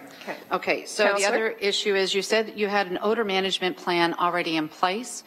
Does that include the one odor unit by the fence line? What is the odor management plan you have in place? The ministry guidelines talk about one odor unit at fence line or anywhere else of property. And that is actually the new environmental compliance approvals require that the company has a specific odor management plan in place. And those type of odor control measures were incorporated in the whole plant design and operations report, which the city has a copy of. It has been distributed to certain people. And a lot of thought and experience has gone into those measures. Okay, thank you. Councillor? And I also understand that you're consolidating all your C of A, so it's all one comprehensive C of A. But you're also asking for more liquid waste. You're asking that you can accept more. You have in your plans, your original plans, that the water treatment plant was to be built. You mentioned it earlier, so can I just have an update why it wasn't built up to now, and now you're asking for more waste and you haven't got this built yet? Well, Talis, please. Go ahead. The facility will not be handling total more waste. Right. The water treatment plant will handle a certain portion of that waste. And because only a certain portion can be treated with normal economical methods. And so that's what that treatment plant is for. The original water treatment plant that was approved was not designed properly. It would have never functioned. Okay, thank you for that. So you are having plans to put it in place. So the motion that's before us right now is to ask the Ministry of the Environment to wait until that water treatment plant has been up and operational, and then all the other C of A should fall into place. That's not how the ministry works. You have to approve a design and operations report that details how you're going to do that. That, when they issue approvals, not after you built it, it's done in advance. So you've got your modeling already in place. You've proved that whatever it is that you've designed is going to manage the 3 times the liquid waste that you're accepting today? Talis? The plant will, again, handle a certain portion of suitable materials. Okay. And over the last 2 years, we have sampled and analyzed every load that comes in. And we have a database of information, and we know roughly which ones are candidates for treatment and which ones are not. For your information, I got almost 45 years of experience in that field. Councillor? Okay. Thank you. Those are my questions. Thank All you. right, thank you. Is there any further discussion? I'm seeing none. Thanks very much for coming down, folks. I appreciate it. And a motion to receive the presentation, please. Councillor Pearson, Councillor Johnson, all in favour? Carried. Now we're going to go to, that's fine, you can have a seat then. Thanks very much.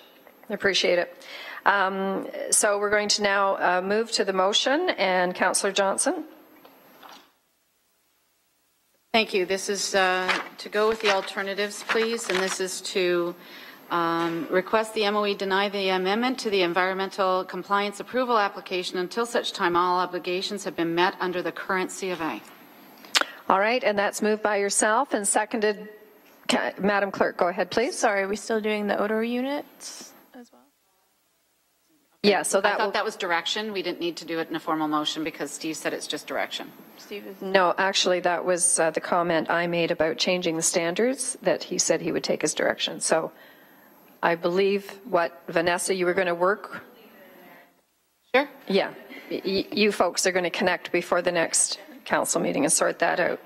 Okay, so it's moved by Councillor Johnson, seconded by Councillor Chad Collins. All in favor, please. Okay, that is carried. Thank you very much, everybody. So now we're moving on to 8.3, which is the appeal of the City of Hamilton Committee of Adjustment decision to approve the severance application by Giuseppe DeCenzo, the owner, for the lands located at 5775 20 Road East in Glanbrook.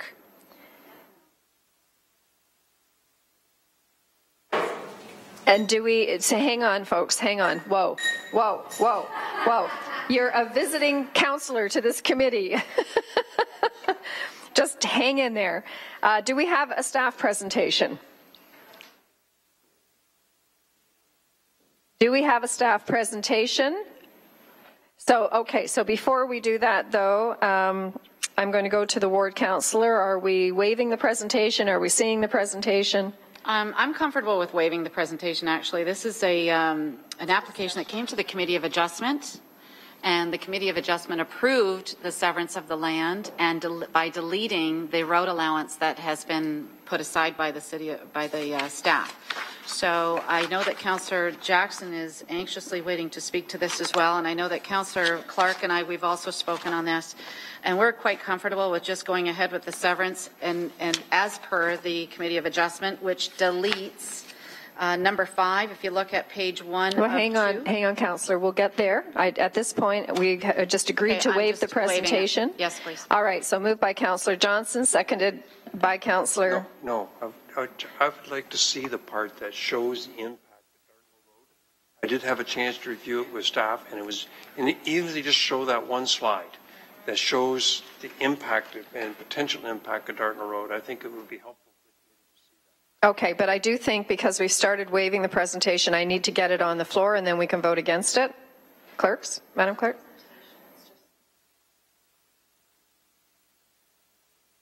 Well, staff stood up and said that they did, so yeah. So what is... Through you, Madam Chair, we kind of anticipated that committee would want to see this visually, so we did prepare a few slides to help you visualize the issue at hand. But it's not a formal public meeting or a formal presentation. Okay, so I'm hearing, though, that Councillor Ferguson would prefer to see the presentation. I found it helpful yesterday, in my view. I think it's only a couple slides, and I think it would be helpful for the committee just to see it visually how this affects the Dartmouth Road extension. All right, so let's go with the presentation then, and then I've got Councillor Jackson. You're going to be on to speak to it. We'll do that after the presentation.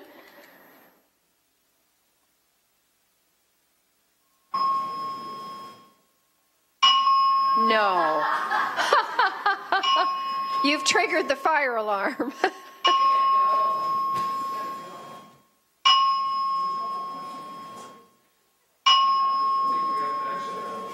I do believe with the fire alarm that everyone I'm sure can hear, we do need to exit, so we will just put this meeting on hold. Thank you, everybody.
severance. That's right. They're saying, we won't let you have your business unless you give us some acreage. So they're going in there. And Committee of Adjustment gave them the approval without the deeded land. The planning staff wants the deeded land. Yeah, that's it. That's it. I know. There's one that shows that they're in a position. Yep. So, I think this time, planning staff, approach the guy. If it's 5 years from now, approach Well, him. he'll start to be showing us, he'll start us on class. Yeah. And because apparently all he needs is a site plan, he doesn't need to rezoning. So that's why they'll, according to staff, they'll never have an opportunity again, and you'll have to pay $400,000 an acre, $2 million in my understanding. He's a local business employing local people for years, and I don't want to hold him up on land that they own. Thanks, Lord. That's why I called you and gave you a heads up, and you said, Tom, don't worry, normally we just receive these things. Yeah. I thought this was police stuff, the state or something, there's no guy running against me. Who's running against you? What? Some guy I never heard of, nobody's heard of. Who is it? I don't even know who it is. John Inicelli. Doesn't ring a bell at all. I called the head of my seniors group, I called the head of my Chamber of Commerce group. Where's he live? In Ancaster? Yeah. Where? On Seymour Drive. Where's that? Near McNiven and Dolphin. I know McNiven. McNiven and Russo, like along there? Dolphins. Oh, more up that way. Yeah. Oh, behind the big plaza, behind Meadowlands. No, he's west of there. He's, Between McNiven and... you know where Chancery Manor is? Yeah. Right across the street. What's his issue? I have no idea. Heard nothing. His name showed up on the list, pardon me. Had to be while I was away on the Labor Day weekend then. Was it over the weekend? Pardon me. No, over the weekend then, okay. Like fields that need attention and other stuff, can you just move this along before the committee runs up? For which you should name. Oh, yeah. Oh, all of them. Oh, this is done. So when it comes to my two, which is my notice of motion, you're just saying,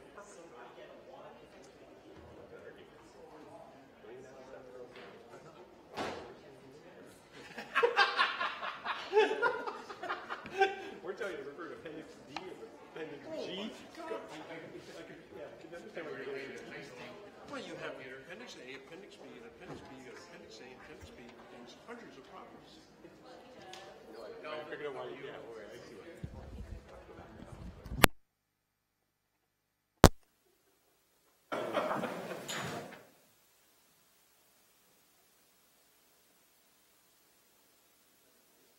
Here it is. This is what we're going to take. Thank you.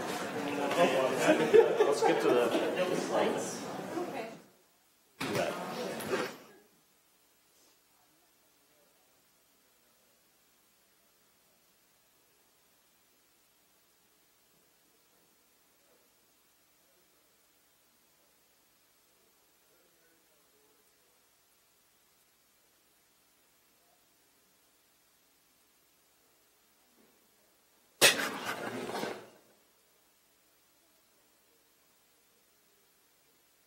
Hello, everyone. Even though the fire alarm stopped, we still have to evacuate.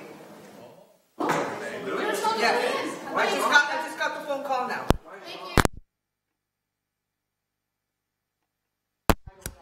The fire warden tells us we have to go back outside until the full reset of the system.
upside down?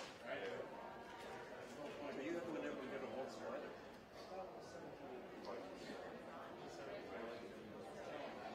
You guys respond?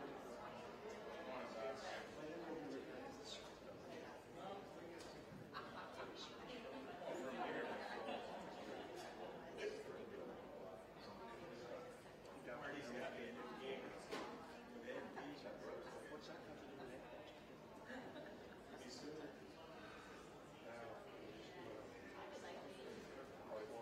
You bet.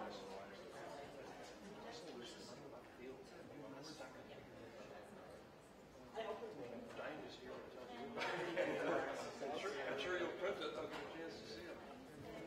All right.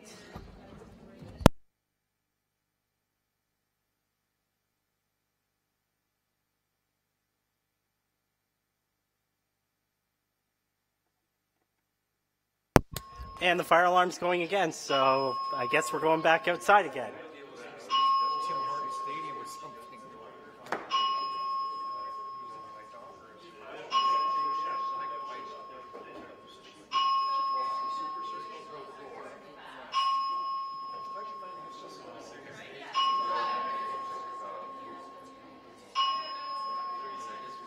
Halfway out there, some of people say it's okay, and the other half will say no, it's not okay.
All right, we have quorum, everybody.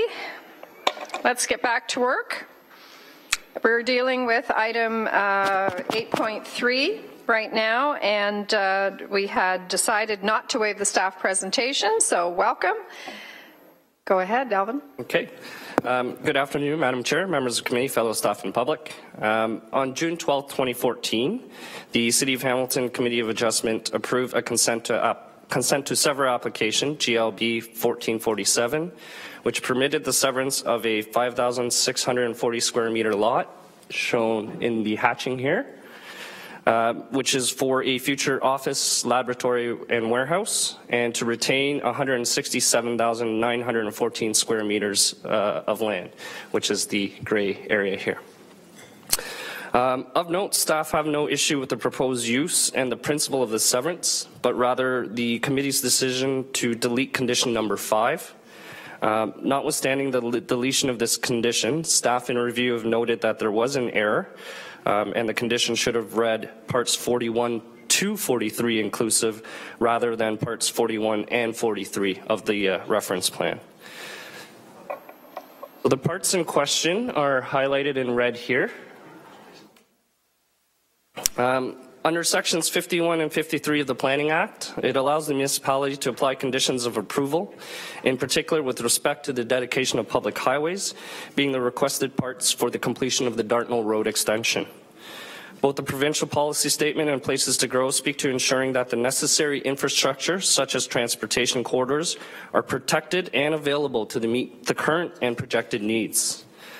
Lastly, the Urban Hamilton Official Plan, as per policy C.4.6.5.1 of Volume 1, requires that the city, as a condition of land severance consent, be dedicated sufficient land for a road right-of-way in accordance with the designated widths as set out in section C.4.5.2 or Schedule C2, being the future road widening schedule of the Urban Hamilton Official Plan.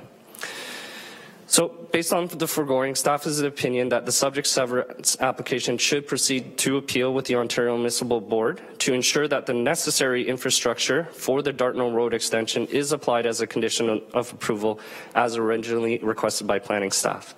So again, it's this area in red that would actually provide the completion of the Dartnell Road extension, which is into approved transportation master plans. So it is necessary infrastructure. I'd be happy to answer any questions or concerns. All right. Thank you very much for the presentation. And do we have any questions? Councillor Pearson, please. Sorry, Madam Chairman. Alvin, how much land is it that we're looking at that we are saying needs to be dedicated for that future road?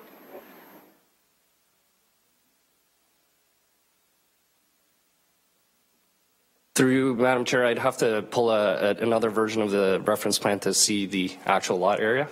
I don't know offhand how much 41 to 43 would be in total.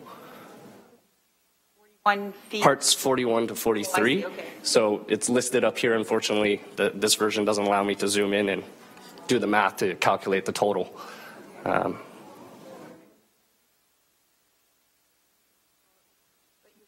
Total acreage of land there now? It's this area here that is to be dedicated, the area in red. Don't know exactly how much that is as far as width across and length. Through you, Madam Chair, I can get that back to you on that. I'd have to find a digital version I can zoom to do the math to add those parts up.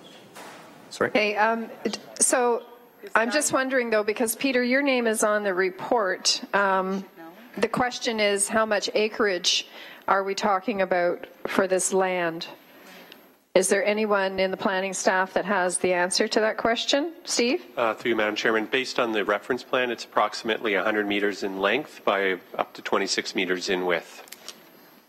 So a small piece of land. Councillor? Okay, thank you. All right, and Councillor Ferguson, did you have any questions for the presentation? No? So it was 100 meters by 26 meters. That was the size of the property. Do you have some questions? Go ahead. Yeah. Well, I mean, that's not insignificant. I mean, that 100 meters, that's over 300 feet. Plus, so that's a big chunk of land. Why don't we just buy it if we need it? Steve, please. Through you, Madam Chairman, as Mr. Chan indicated, under the Planning Act, the municipality has the right to require that land be dedicated for a road widening. in order to, because we are planning on a long-term basis, and we do acquire these pieces of land with the long-term strategic vision, as opposed to the municipality acquiring the land through a purchase price directly. So that's the difference. Sorry. Okay, so I understand that, but I mean, this is the policy I've asked to be reviewed for a number of years now, because that's contained within the OPA in regards to the road winding and the need, and whether we need it in all locations, and two, the process, because this is ransom. When you're talking about, I have ponds that staff bend over backwards to accommodate developers so they can optimize the amount of lots and move these properties to their other areas. That's okay. But when a small home or a business needs to expand and provide greater taxes and employment, we just want to grab what we can get. And I'm having real trouble reconciling, and I understand the processes, but we're not talking about a small piece of land. We're not talking about a little width of widening for a road anymore. We're talking about a darn road going through the whole property. Okay, Councillor, can we just help me understand that this is a pretty significant amount of land compared to what was originally intended by that bylaw. Okay, so the question through you to Steve, please, is I believe the question is how can we allow this? Well, my issue is that I think there needs to be thresholds, Madam Chair. I understand the principles, but there has to be thresholds.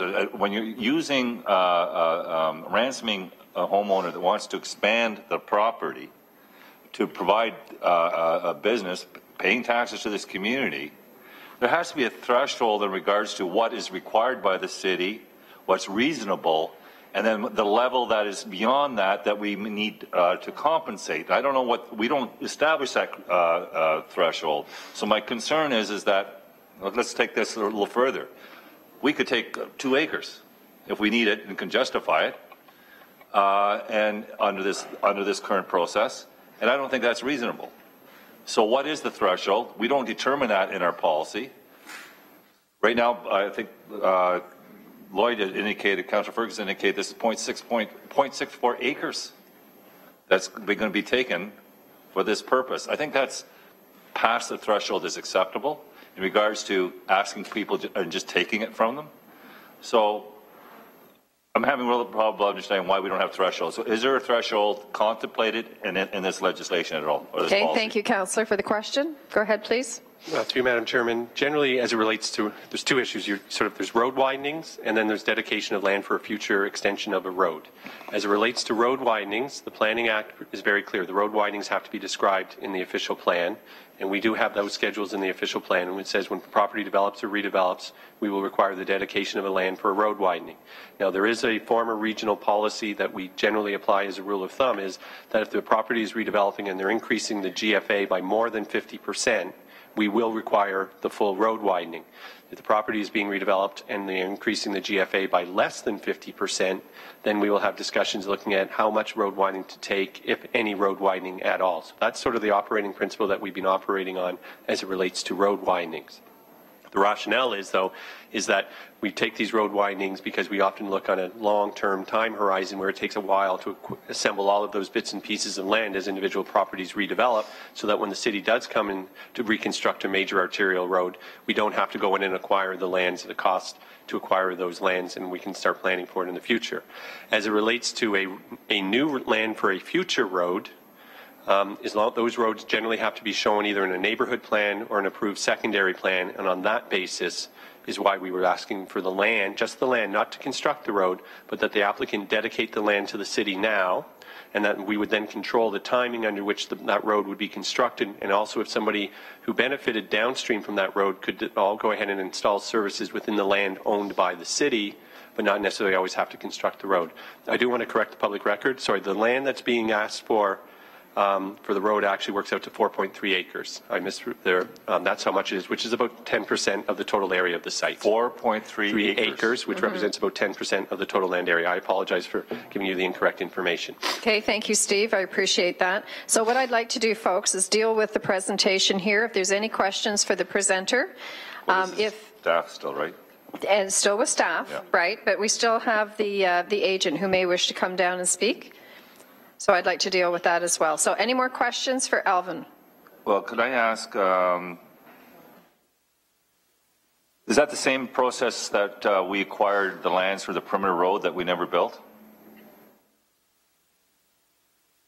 Sorry, through you, Madam Chairman. I am not sure what the process was for acquiring the perimeter road, whether it was through direct acquisitions or at the time. I think most of that would have been actually through negotiated acquisitions because of the redevelopment opportunities would have been less frequent for the perimeter road. Okay. Can I ask, for the purposes of what you've identified as our need, what is the time frame? Steve? Often we're looking at a longer-term time frame, so that is it securing land now, sort of a strategic decision to require those lands to be dedicated as a condition of an approval, looking at that long-term time horizon. It's not necessarily that we're always looking at tomorrow. We're saying that it may be in 2 years, 4 years, or 5 years or longer, based on the adjacent landowner's timing and wish plans for development or redevelopment. So can you help me understand our definition of long-term versus short-term? Tony, go ahead, please. Mr. Sergi. Through the chair to the councillor.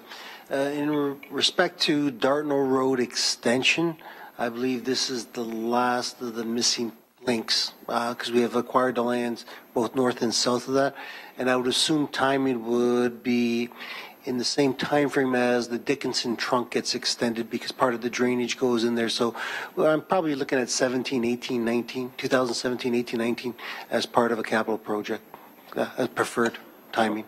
Okay. Councillor? Can you give me a value of what 4.65 acres in that area would be? Through the chair, I'm not a real estate person, so I can't really answer what unserviced land is worth these days up in the industrial park, but it would range probably, you know. Have we not made offers to buy lands for roads up in that area already? Through the chair, I'll ask Guy where we are with some of the process, but typically what happens in these cases, there's a dedication that would come forward through the planning application, and then any oversizing is resulting going to the 40 meters that's required as a designation. We would have to pay for the over contribution. So what would be required is what would be coming through in the draft plan or a planning process, and then we would pay for the oversizing, which could be up to probably 40%, 50% of the acreage that Steve has referred to. So what's Guy? So we talk about 4.5, I think, or 4.65 acres. What is an acre going for up there right now?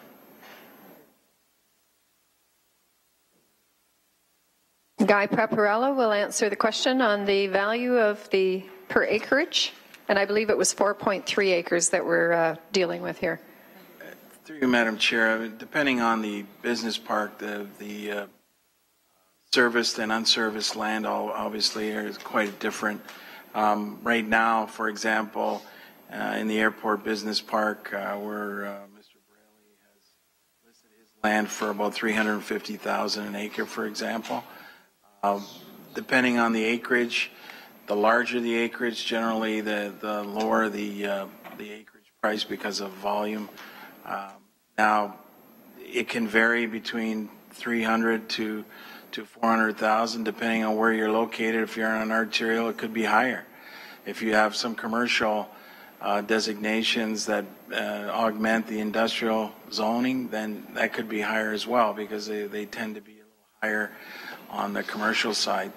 Unserviced land, again, we do it on the basis of market value, so appraisals would have to be done. And as Mr. Sergi's indicated, we're looking for a 26-meter dedication. The road is actually 40 meters, so any overage, the 14 meters on either side by the 100-meter length on both sides would be purchased at market value from whoever the owner is at that point. So okay, Councillor. The reason I'm asking the question is just give you the magnitude of you got a landowner who's actually trying to enhance employment and make the application to accommodate the business at the same time that he's trying to do good for the city. We're trying to take from him. And even if I took the 4.3 and averaged out to 100,000 an acre, which we know is going to be more, that's over 300,000 we just took out of this guy's pocket. Hey, Councillor, I think correct? our legal staff would like to, Leo would like to comment on the area that we're wading into here. Yes, Madam Chair. I think it might be appropriate, given that we are dealing with the city-initiated appeal to the OMB, that it might be appropriate to continue the discussion in camera at this point. If we want to continue talking about land values, then the recommendation from our legal counsel is that we go in camera. Councillor, have your questions been answered adequately at this point? You can see I'm having a real, real problem. I don't like being the big bad bandit who feels that we need to take money from people's pockets when there's probably better approaches for it. So I have problems with this particular issue. Okay, yeah, and thank you very much. Appreciate that. Next I have Councillor Ferguson. Do you have questions for Alvin or for general staff? I'd like to get Alvin to sit down. Well, either Alvin or general staff. I just want clarity on the size. Okay, because sure. you said it was 26 by 100, which is 2,600 square meters, right? Which is 27,000 square feet, which is a half an acre. Then you said it's 4.3 acres. Which one's right? 26 by 100 or the 4 acres? So clarity, please. Yes. Yeah, I apologize. The earlier information I get was based on just trying to interpret the reference plan, but the applicant has provided another drawing which indicates that the land identified for the future road extension, it has a total area of 4.3 acres. So it's a lot bigger than 26 by 100. That is correct. My apologies. Thanks. Yeah. Okay, Councillor, we're good. If you could just turn your microphone off, please. So I have no more speakers. Could I have a motion to receive the presentation? Councillor Ferguson, Councillor Johnson, all in favor? Carried. Thank you, Alvin. You can sit down. Excellent. Okay, and I'm just going to see if the agent is here, if you'd like to come down and speak.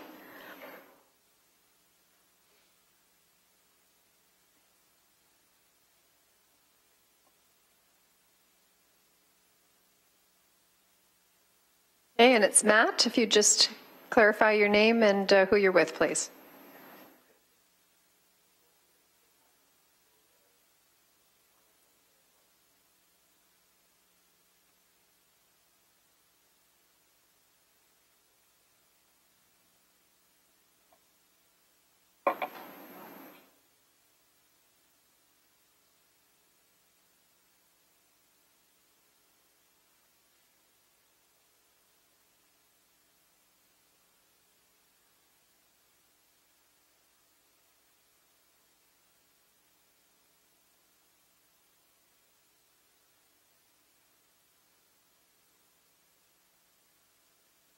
Vanessa, can you just assist Matt?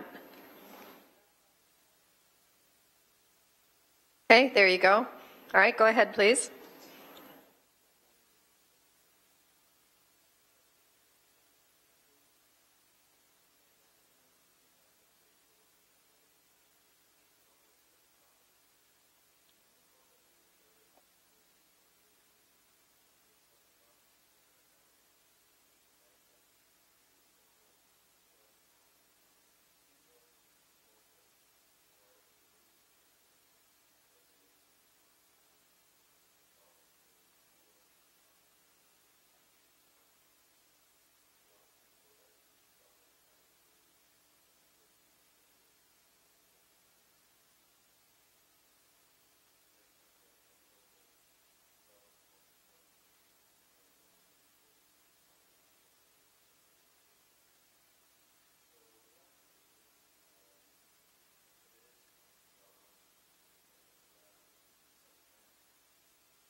All right, and I'm not sure who had their hand up first, but Councillor Pearson? No?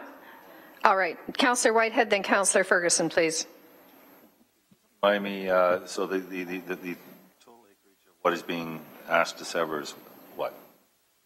Councillor, could you speak into your mic? Thank you. 1.4 acres? And what the city's asking for in return is how many acres? So larger than the land that are severing. Thank you. Okay, thank you. Just before we go to Councillor Ferguson, Matt, can you check your microphone? Is that microphone on? We're having real problems with these microphones today. How's that?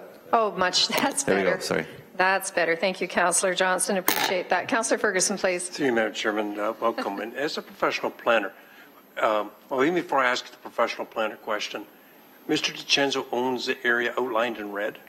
That's right.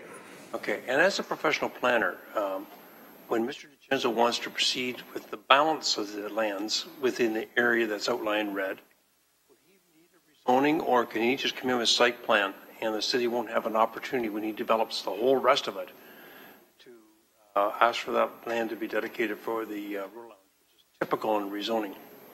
Through the chair, depending on the proposal, would determine whether or not a zoning amendment is required, but a site plan application would be required, which would allow opportunities for those types of dedications. But under the Act, I don't believe, I'm trying to find an easy way out for everybody here, through you, Madam Chairman, is that if it can be demonstrated to us that later on, when Joe decides to develop the balance of all that property in red, we still have the legal right to ask for the Dartmouth Road lands to be dedicated to us. I'm hearing if it goes to site plan, we don't have that right. If it comes to rezoning, we do. Comments, through you, Madam Chairman. Okay, thank you. Matt, please. It's on my intent to mislead the committee.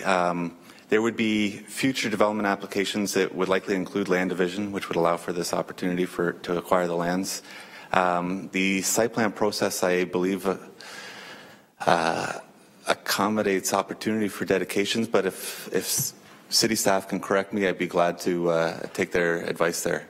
I think Steve Robichaud would like to clarify. Through you, Madam Chairman, under the Planning Act, the municipality does not have the authority to require, as a condition of site plan approval, that a proponent build and dedicate a road to the municipality. The site plan approval only allows for the dedication of road widenings. Councillor? Okay, so if and when the rest of that land is dedicated, do you think your client would be agreeable at site plan process then to dedicate this land, whether 10 years or 50 years from now? Our client would be, again, feels that the timing now is not appropriate. The future development applications, again, to allow this to proceed without any land division application for the land south here, I think would be unlikely. Therefore, you would have opportunities through future land division, future subdivision applications. Through a site plan process, I don't think we would be difficult with it, but. Okay, I'm sensing, I'm hearing our staff say, and I understand their dilemma, but I also understand the rest of the committee's concern that, as Councillor Whitehead said, it's a little heavy-handed. But if we could get comfortable that when all the rest of that property in red is developed, that at that time the land would be dedicated to us, I think that solves everybody's problem. I don't think we want to expose the taxpayers to having to pay $350,000 an acre for the 5 acres. Once again, I'm just trying to find a win-win solution for everybody here, and so far I haven't been able to grab that. Through the chair, if I could respond, again, I'd like to stress that it's the timing now that's considered inappropriate. So when lands are developing further to the south, I would think that we would be more than cooperative in that regard. Councillor, thank you. All right, motion to receive. Councillor Pearson, Councillor Johnson, all in favor? That's carried. Thank you, Matt. I appreciate your presentation. Okay, now I do have a speakers list. All right, would you like to be added to it, Councillor Pearson? Okay, thank you. And I do have Councillor Jackson up first, unless he'd like to defer to the ward councillor first. Thank you, Councillor Jackson. I appreciate your accommodation. I know he's distraught. He's spent a half a day here. Tom is welcome to start. The ward councillor has deferred back to you, so please, Councillor Jackson, please go ahead. Thank you, Madam Chair. I appreciate the committee's indulgence. So, you know, we've got a wonderful business here to summarize in Landtech. They've been around for approximately about 20 years. Why people are wondering about my involvement here, they've been in my ward at 205 Nebo Road between Stone Church and Rymal for probably about 20 years. Ralph DiCenzo, the owner of the business, also the family lives in my ward, so hence my involvement here today. And working closely, as I often do, with the Red Hill Commercial Park development primarily with my council colleague to the south of me, Councillor Johnson. We discussed many an issue and proposal and project that will impact both of us and overlap our areas, and along with, to some degree, to the east, Councillor Clark. Folks, this guy, Ralph, wants to expand onto property his dad, Joe DiCenzo, owns. And what city staff want to do is, no, you can't expand until you dedicate the land to us. I know if this was in somebody else's ward, some of the questions I've heard here, I can imagine what some of my other colleagues would be saying right now, that this is not an appropriate way to deal with a long-standing good corporate citizen. If we want to negotiate land price down the road, my goodness, some of us that have been around long enough in this council, we know the kind of prices we've paid up at the airport, up in the commercial parks, in Ancaster, Clapson, Red Hill, and elsewhere. We know some of the prices we've paid. So please, we can negotiate that down the road. Let's not hold up this wonderful family business employing people wanting to expand. They got the Committee of Adjustment severance approval, and city staff go, no, we want this committee to give us the liberty and authority to spend resources and appeal the Committee of Adjustment's decision at the OMB. It's wrong. We can negotiate that land dedication down the road. I've driven the new Dartnell Road, by the way, Madam Chair, from Rymal to 20. It's beautiful. It's a gorgeous 4-lane extension. It used to end at the SPCA and now goes right to 20 Road, where Canada Bread, Maple Leaf, and Navistar are. This will be in the plans probably for the next 5, 10, 20 years to go from 20 to Dickinson Road. City staff and the council at that time can negotiate with Mr. DiCenzo. He's been around this community a long time, and his investment has been in this community. He doesn't want to go anywhere else. Please just allow this to go ahead so that his son can expand the business.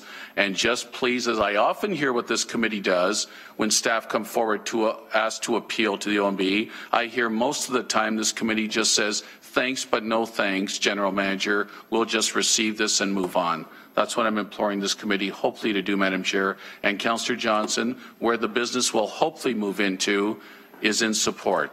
And I've spoken to every member of committee ahead of today just to give them some further background so they weren't caught off guard. Thank you, Madam Chair. Thank you, Councillor Jackson. Councillor Johnson, please. Yeah, thank you. And I was initially I was a little bit hesitant to voice my way one way or the other because the design of the road has always been a concern to me to begin with. And if anybody's been in that area, the terrain of that area, the drainage of that area, I would be really curious to find out how this environmental assessment is going to end up at the end of the day, because I don't believe that the road shape is going to be this way. Gary Moore and I have talked this over a number of times.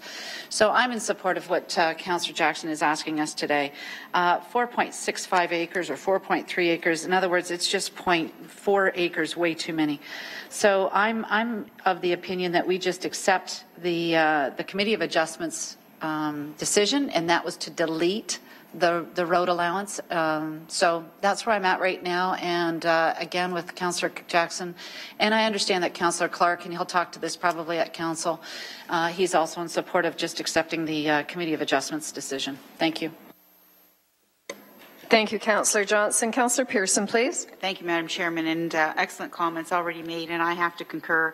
Actually, my question earlier that I wanted to ask staff is, I don't remember this being 11th year on Hamilton Council that we've ever requested that much land in a dedication. Can staff enlighten me? Have we ever done this in the past? Because I don't remember that ever being something that's been before us. that much land. I know we do road dedications when we have infilling in my ward, where, example, Grace Road, they have to give for the widening of another lane, but never this much. So does staff have any input as to anything in the past we've had? I mean, even when we did the Red Hill, it was purchases. Is that not correct? Anyone on staff want to comment on that? Mr. Sergi, I'm not seeing anyone. Leah, would you like to tell us where we're treading? Yeah, I think we're treading close to going in camera again if we want to pursue the discussion, just given that if this committee does decide to pursue the appeal or make that recommendation to council, we would want to keep those discussions in camera at this time. Appreciate that, Leah. Thank you, Leah. Keep us in line. Thank you. So anyways, my comments are out there. I absolutely agree. I think that I cannot support holding this gentleman, the landowner, hostage, or his son, in building, his future endeavor there, and certainly being a longstanding good citizen in this community. I'm sure he will be cooperative in the future, whatever decision is as the new councillor that he's going to, Councillor Johnson's ward. Even there has been concerns of actually where that road and how it's going to finally end up. So I mean, there's so many ifs here, and there has to be a reason that Committee of Adjustments did not support that particular request. So I'd certainly agree as well. Thank you. Okay, thank you, Councillor Pearson. Councillor Whitehead, please. Thank you, Madam Chair. Obviously I've already voiced my concern. First of all, I want to start off and actually thank staff. I mean, at the end of the day, we provide the policies. Staff do the best they can to apply the policies.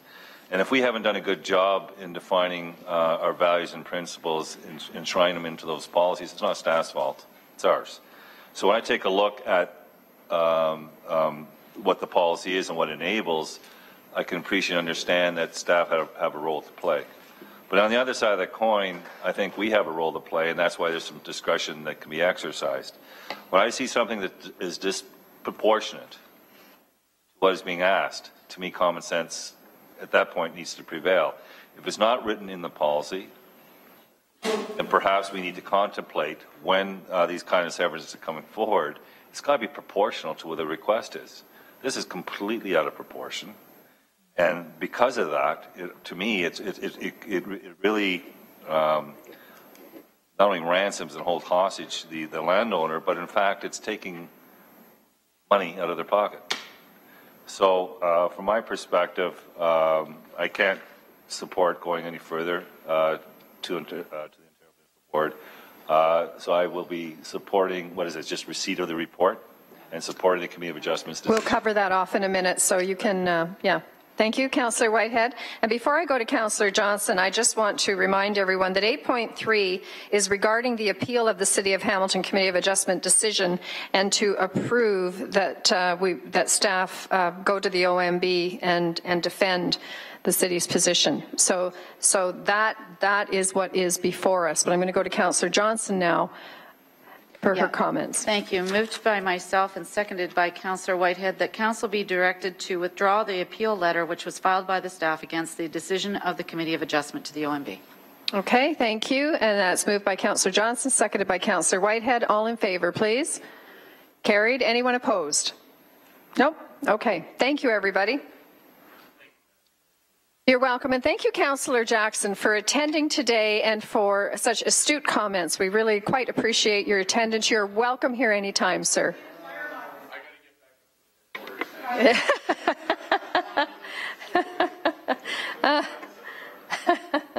All right, folks, we're moving on to motions, and the next one is item 9.1. Municipal Heritage Committee Report 14-005, Item 3, Policy and Design Subcommittee Report. Is there any discussion on this motion? All right, and moved by Councillor Pearson, seconded by Councillor Chad Collins. All in favor? That is carried. Thank you. Anyone opposed? All right, and next we have a notice of motion with Councillor Ferguson. Would you like to introduce your notice of motion? Well, I'd like to first move waive the rules, second by Councillor Pizzuta. All right, all in favor? Carried. That is carried. And the motion is before you, and I think it's clear on its own, so I place it second again by Councillor Pizzuta. All right, and just to clarify, it is item 10.1 has been moved and passed to deal with it today, and it is regarding lot severances in the rural cross-section neighborhoods. All in favor, please. Okay, just one moment, please. Leah, where have we been treading? We're, the subject of the motion might benefit from some legal advice prior to passing the motion. And what would you suggest? That we move in camera, Madam Chair. That we go in camera now or leave it as a notice of motion? If, through the chair, if the proposal is to deal with the motion today, then my recommendation is that we move in camera so that the committee can receive some legal advice. So I'm going to come back to the ward councillor and see what you would like to do. Well, I think that the argument might be made that this may be difficult to defend for the board, but the reason I'm bringing this forward is because there was a motion a year ago, right now, asking staff, public works staff, to come back with a report on the downstream flooding we're experiencing in the overland swales for the rural cross-section roads. Udo's here. I talked to Udo in the summertime, and he said they won't have it ready till the fall. Well, council's down in the fall. So I simply want to have and there's another one happening tomorrow. They're coming at us left, right, and center. I simply want to have this deferred, any decision on splitting of lots deferred until this report is in. It'll come back, and Udo, correct me if I'm wrong, you'll have this back early in the new year whenever you can get on the council, the new council. If they weren't having a new council for a meeting in the fall, I wouldn't be bringing this motion. So the likelihood of us getting an application in, it get deferred, it get appealed to the OMB because it was deferred and heard before the new year is pretty skinny. So I'm not sure we need legal opinion because it's not asking us to deny them. It's asking them to defer them until Udo has his report back to us, which is getting close. Now, once again, if council wasn't shutting down in 2 weeks, Udo would have it to us this fall. All right, so what I'm hearing is that it is a timing issue, and I'm going to go back to Leah, because what I'm hearing is if we pass this today, that it's not really going to be an issue until the next term of council, and it will be up to them to deal with it. So, Leah, comments, please? Madam Chair, there are some potential risks to, if this were to end up before the OMB, especially prior to the outcome of the study, and there is a chance of that happening. So I was hoping that if the committee is going to be dealing with this today, that I would have the opportunity just to provide all of the information from legal's perspective, and then by all means the committee is going to make its decision. All right, thank you. So we've heard the discussion, and it's going to be up to the committee what you want to do. Councillor Whitehead. Well, and I support the motion, but I think we have a fiduciary responsibility to listen to any legal advice. We've been told there's legal advice on this file.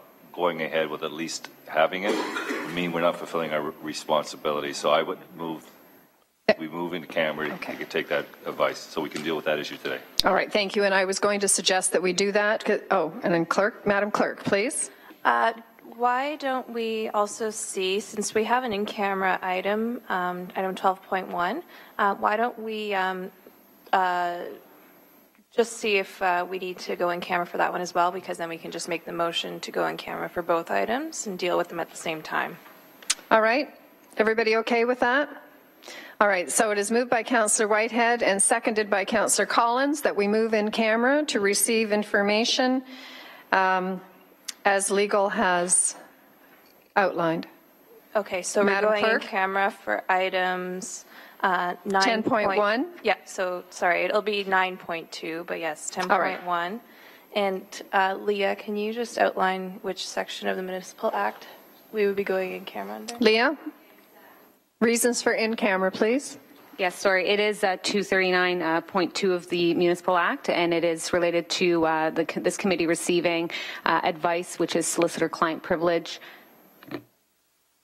And we'll also be going in camera for item 12.1, which is the Cormorant Road extension update, and that'll be in camera based on subsection or section 239.2C, which is bylaw, or sorry, as it pertains to proposed pending acquisition of disposition of land for the city purposes. All right, thank you, Madam Clerk. And Councillor Ferguson, please. Yeah, for what it's worth, 12.1 is the Ancaster Industrial Park. This is the connection of Coromant out to Trinity, which we've been talking about for 6 years. I'm fully in support of the staff recommendation. I'm prepared to move it in public. Unless somebody else has questions, we can talk about it in camera. All right, so are we going to go, do we move that first and then go in camera? All right, so I'm happy to move it, and I think that staff have an amendment they want us to make on this one also. Through you to the General Manager. Jason, did you want to change the budget on this? Yes, through you, Madam Chair. The recommendation references the cost of $65,000. We'll be seeking to have that amended to a cost of up to $100,000. Right, and are you prepared to move that? I'll move that amendment, then I'll move the main motion. Okay, so the amendment, which is to change to the upset limit of $100,000 rather than an estimated cost of $65,000. So it's moved by Councillor Ferguson, seconded by Councillor Collins. The amendment, all in favor? All right, go ahead, Councillor Whitehead. I actually have several unimportant questions to ask in camera. Can you pull your microphone down, please? I have several unimportant questions to ask on this item in camera. Unimportant? Having fun. I'm fine. All right, all in favor of the amendment? That is carried. On the main motion for item 12.1 as amended, moved by Councillor Pearson, seconded by Councillor Collins. All in favor? That is carried. Thank you. We have moved the motion to go in camera. I'll ask everybody to leave the room that is not required to attend on 9.2. Thank you. All in favor? Carried.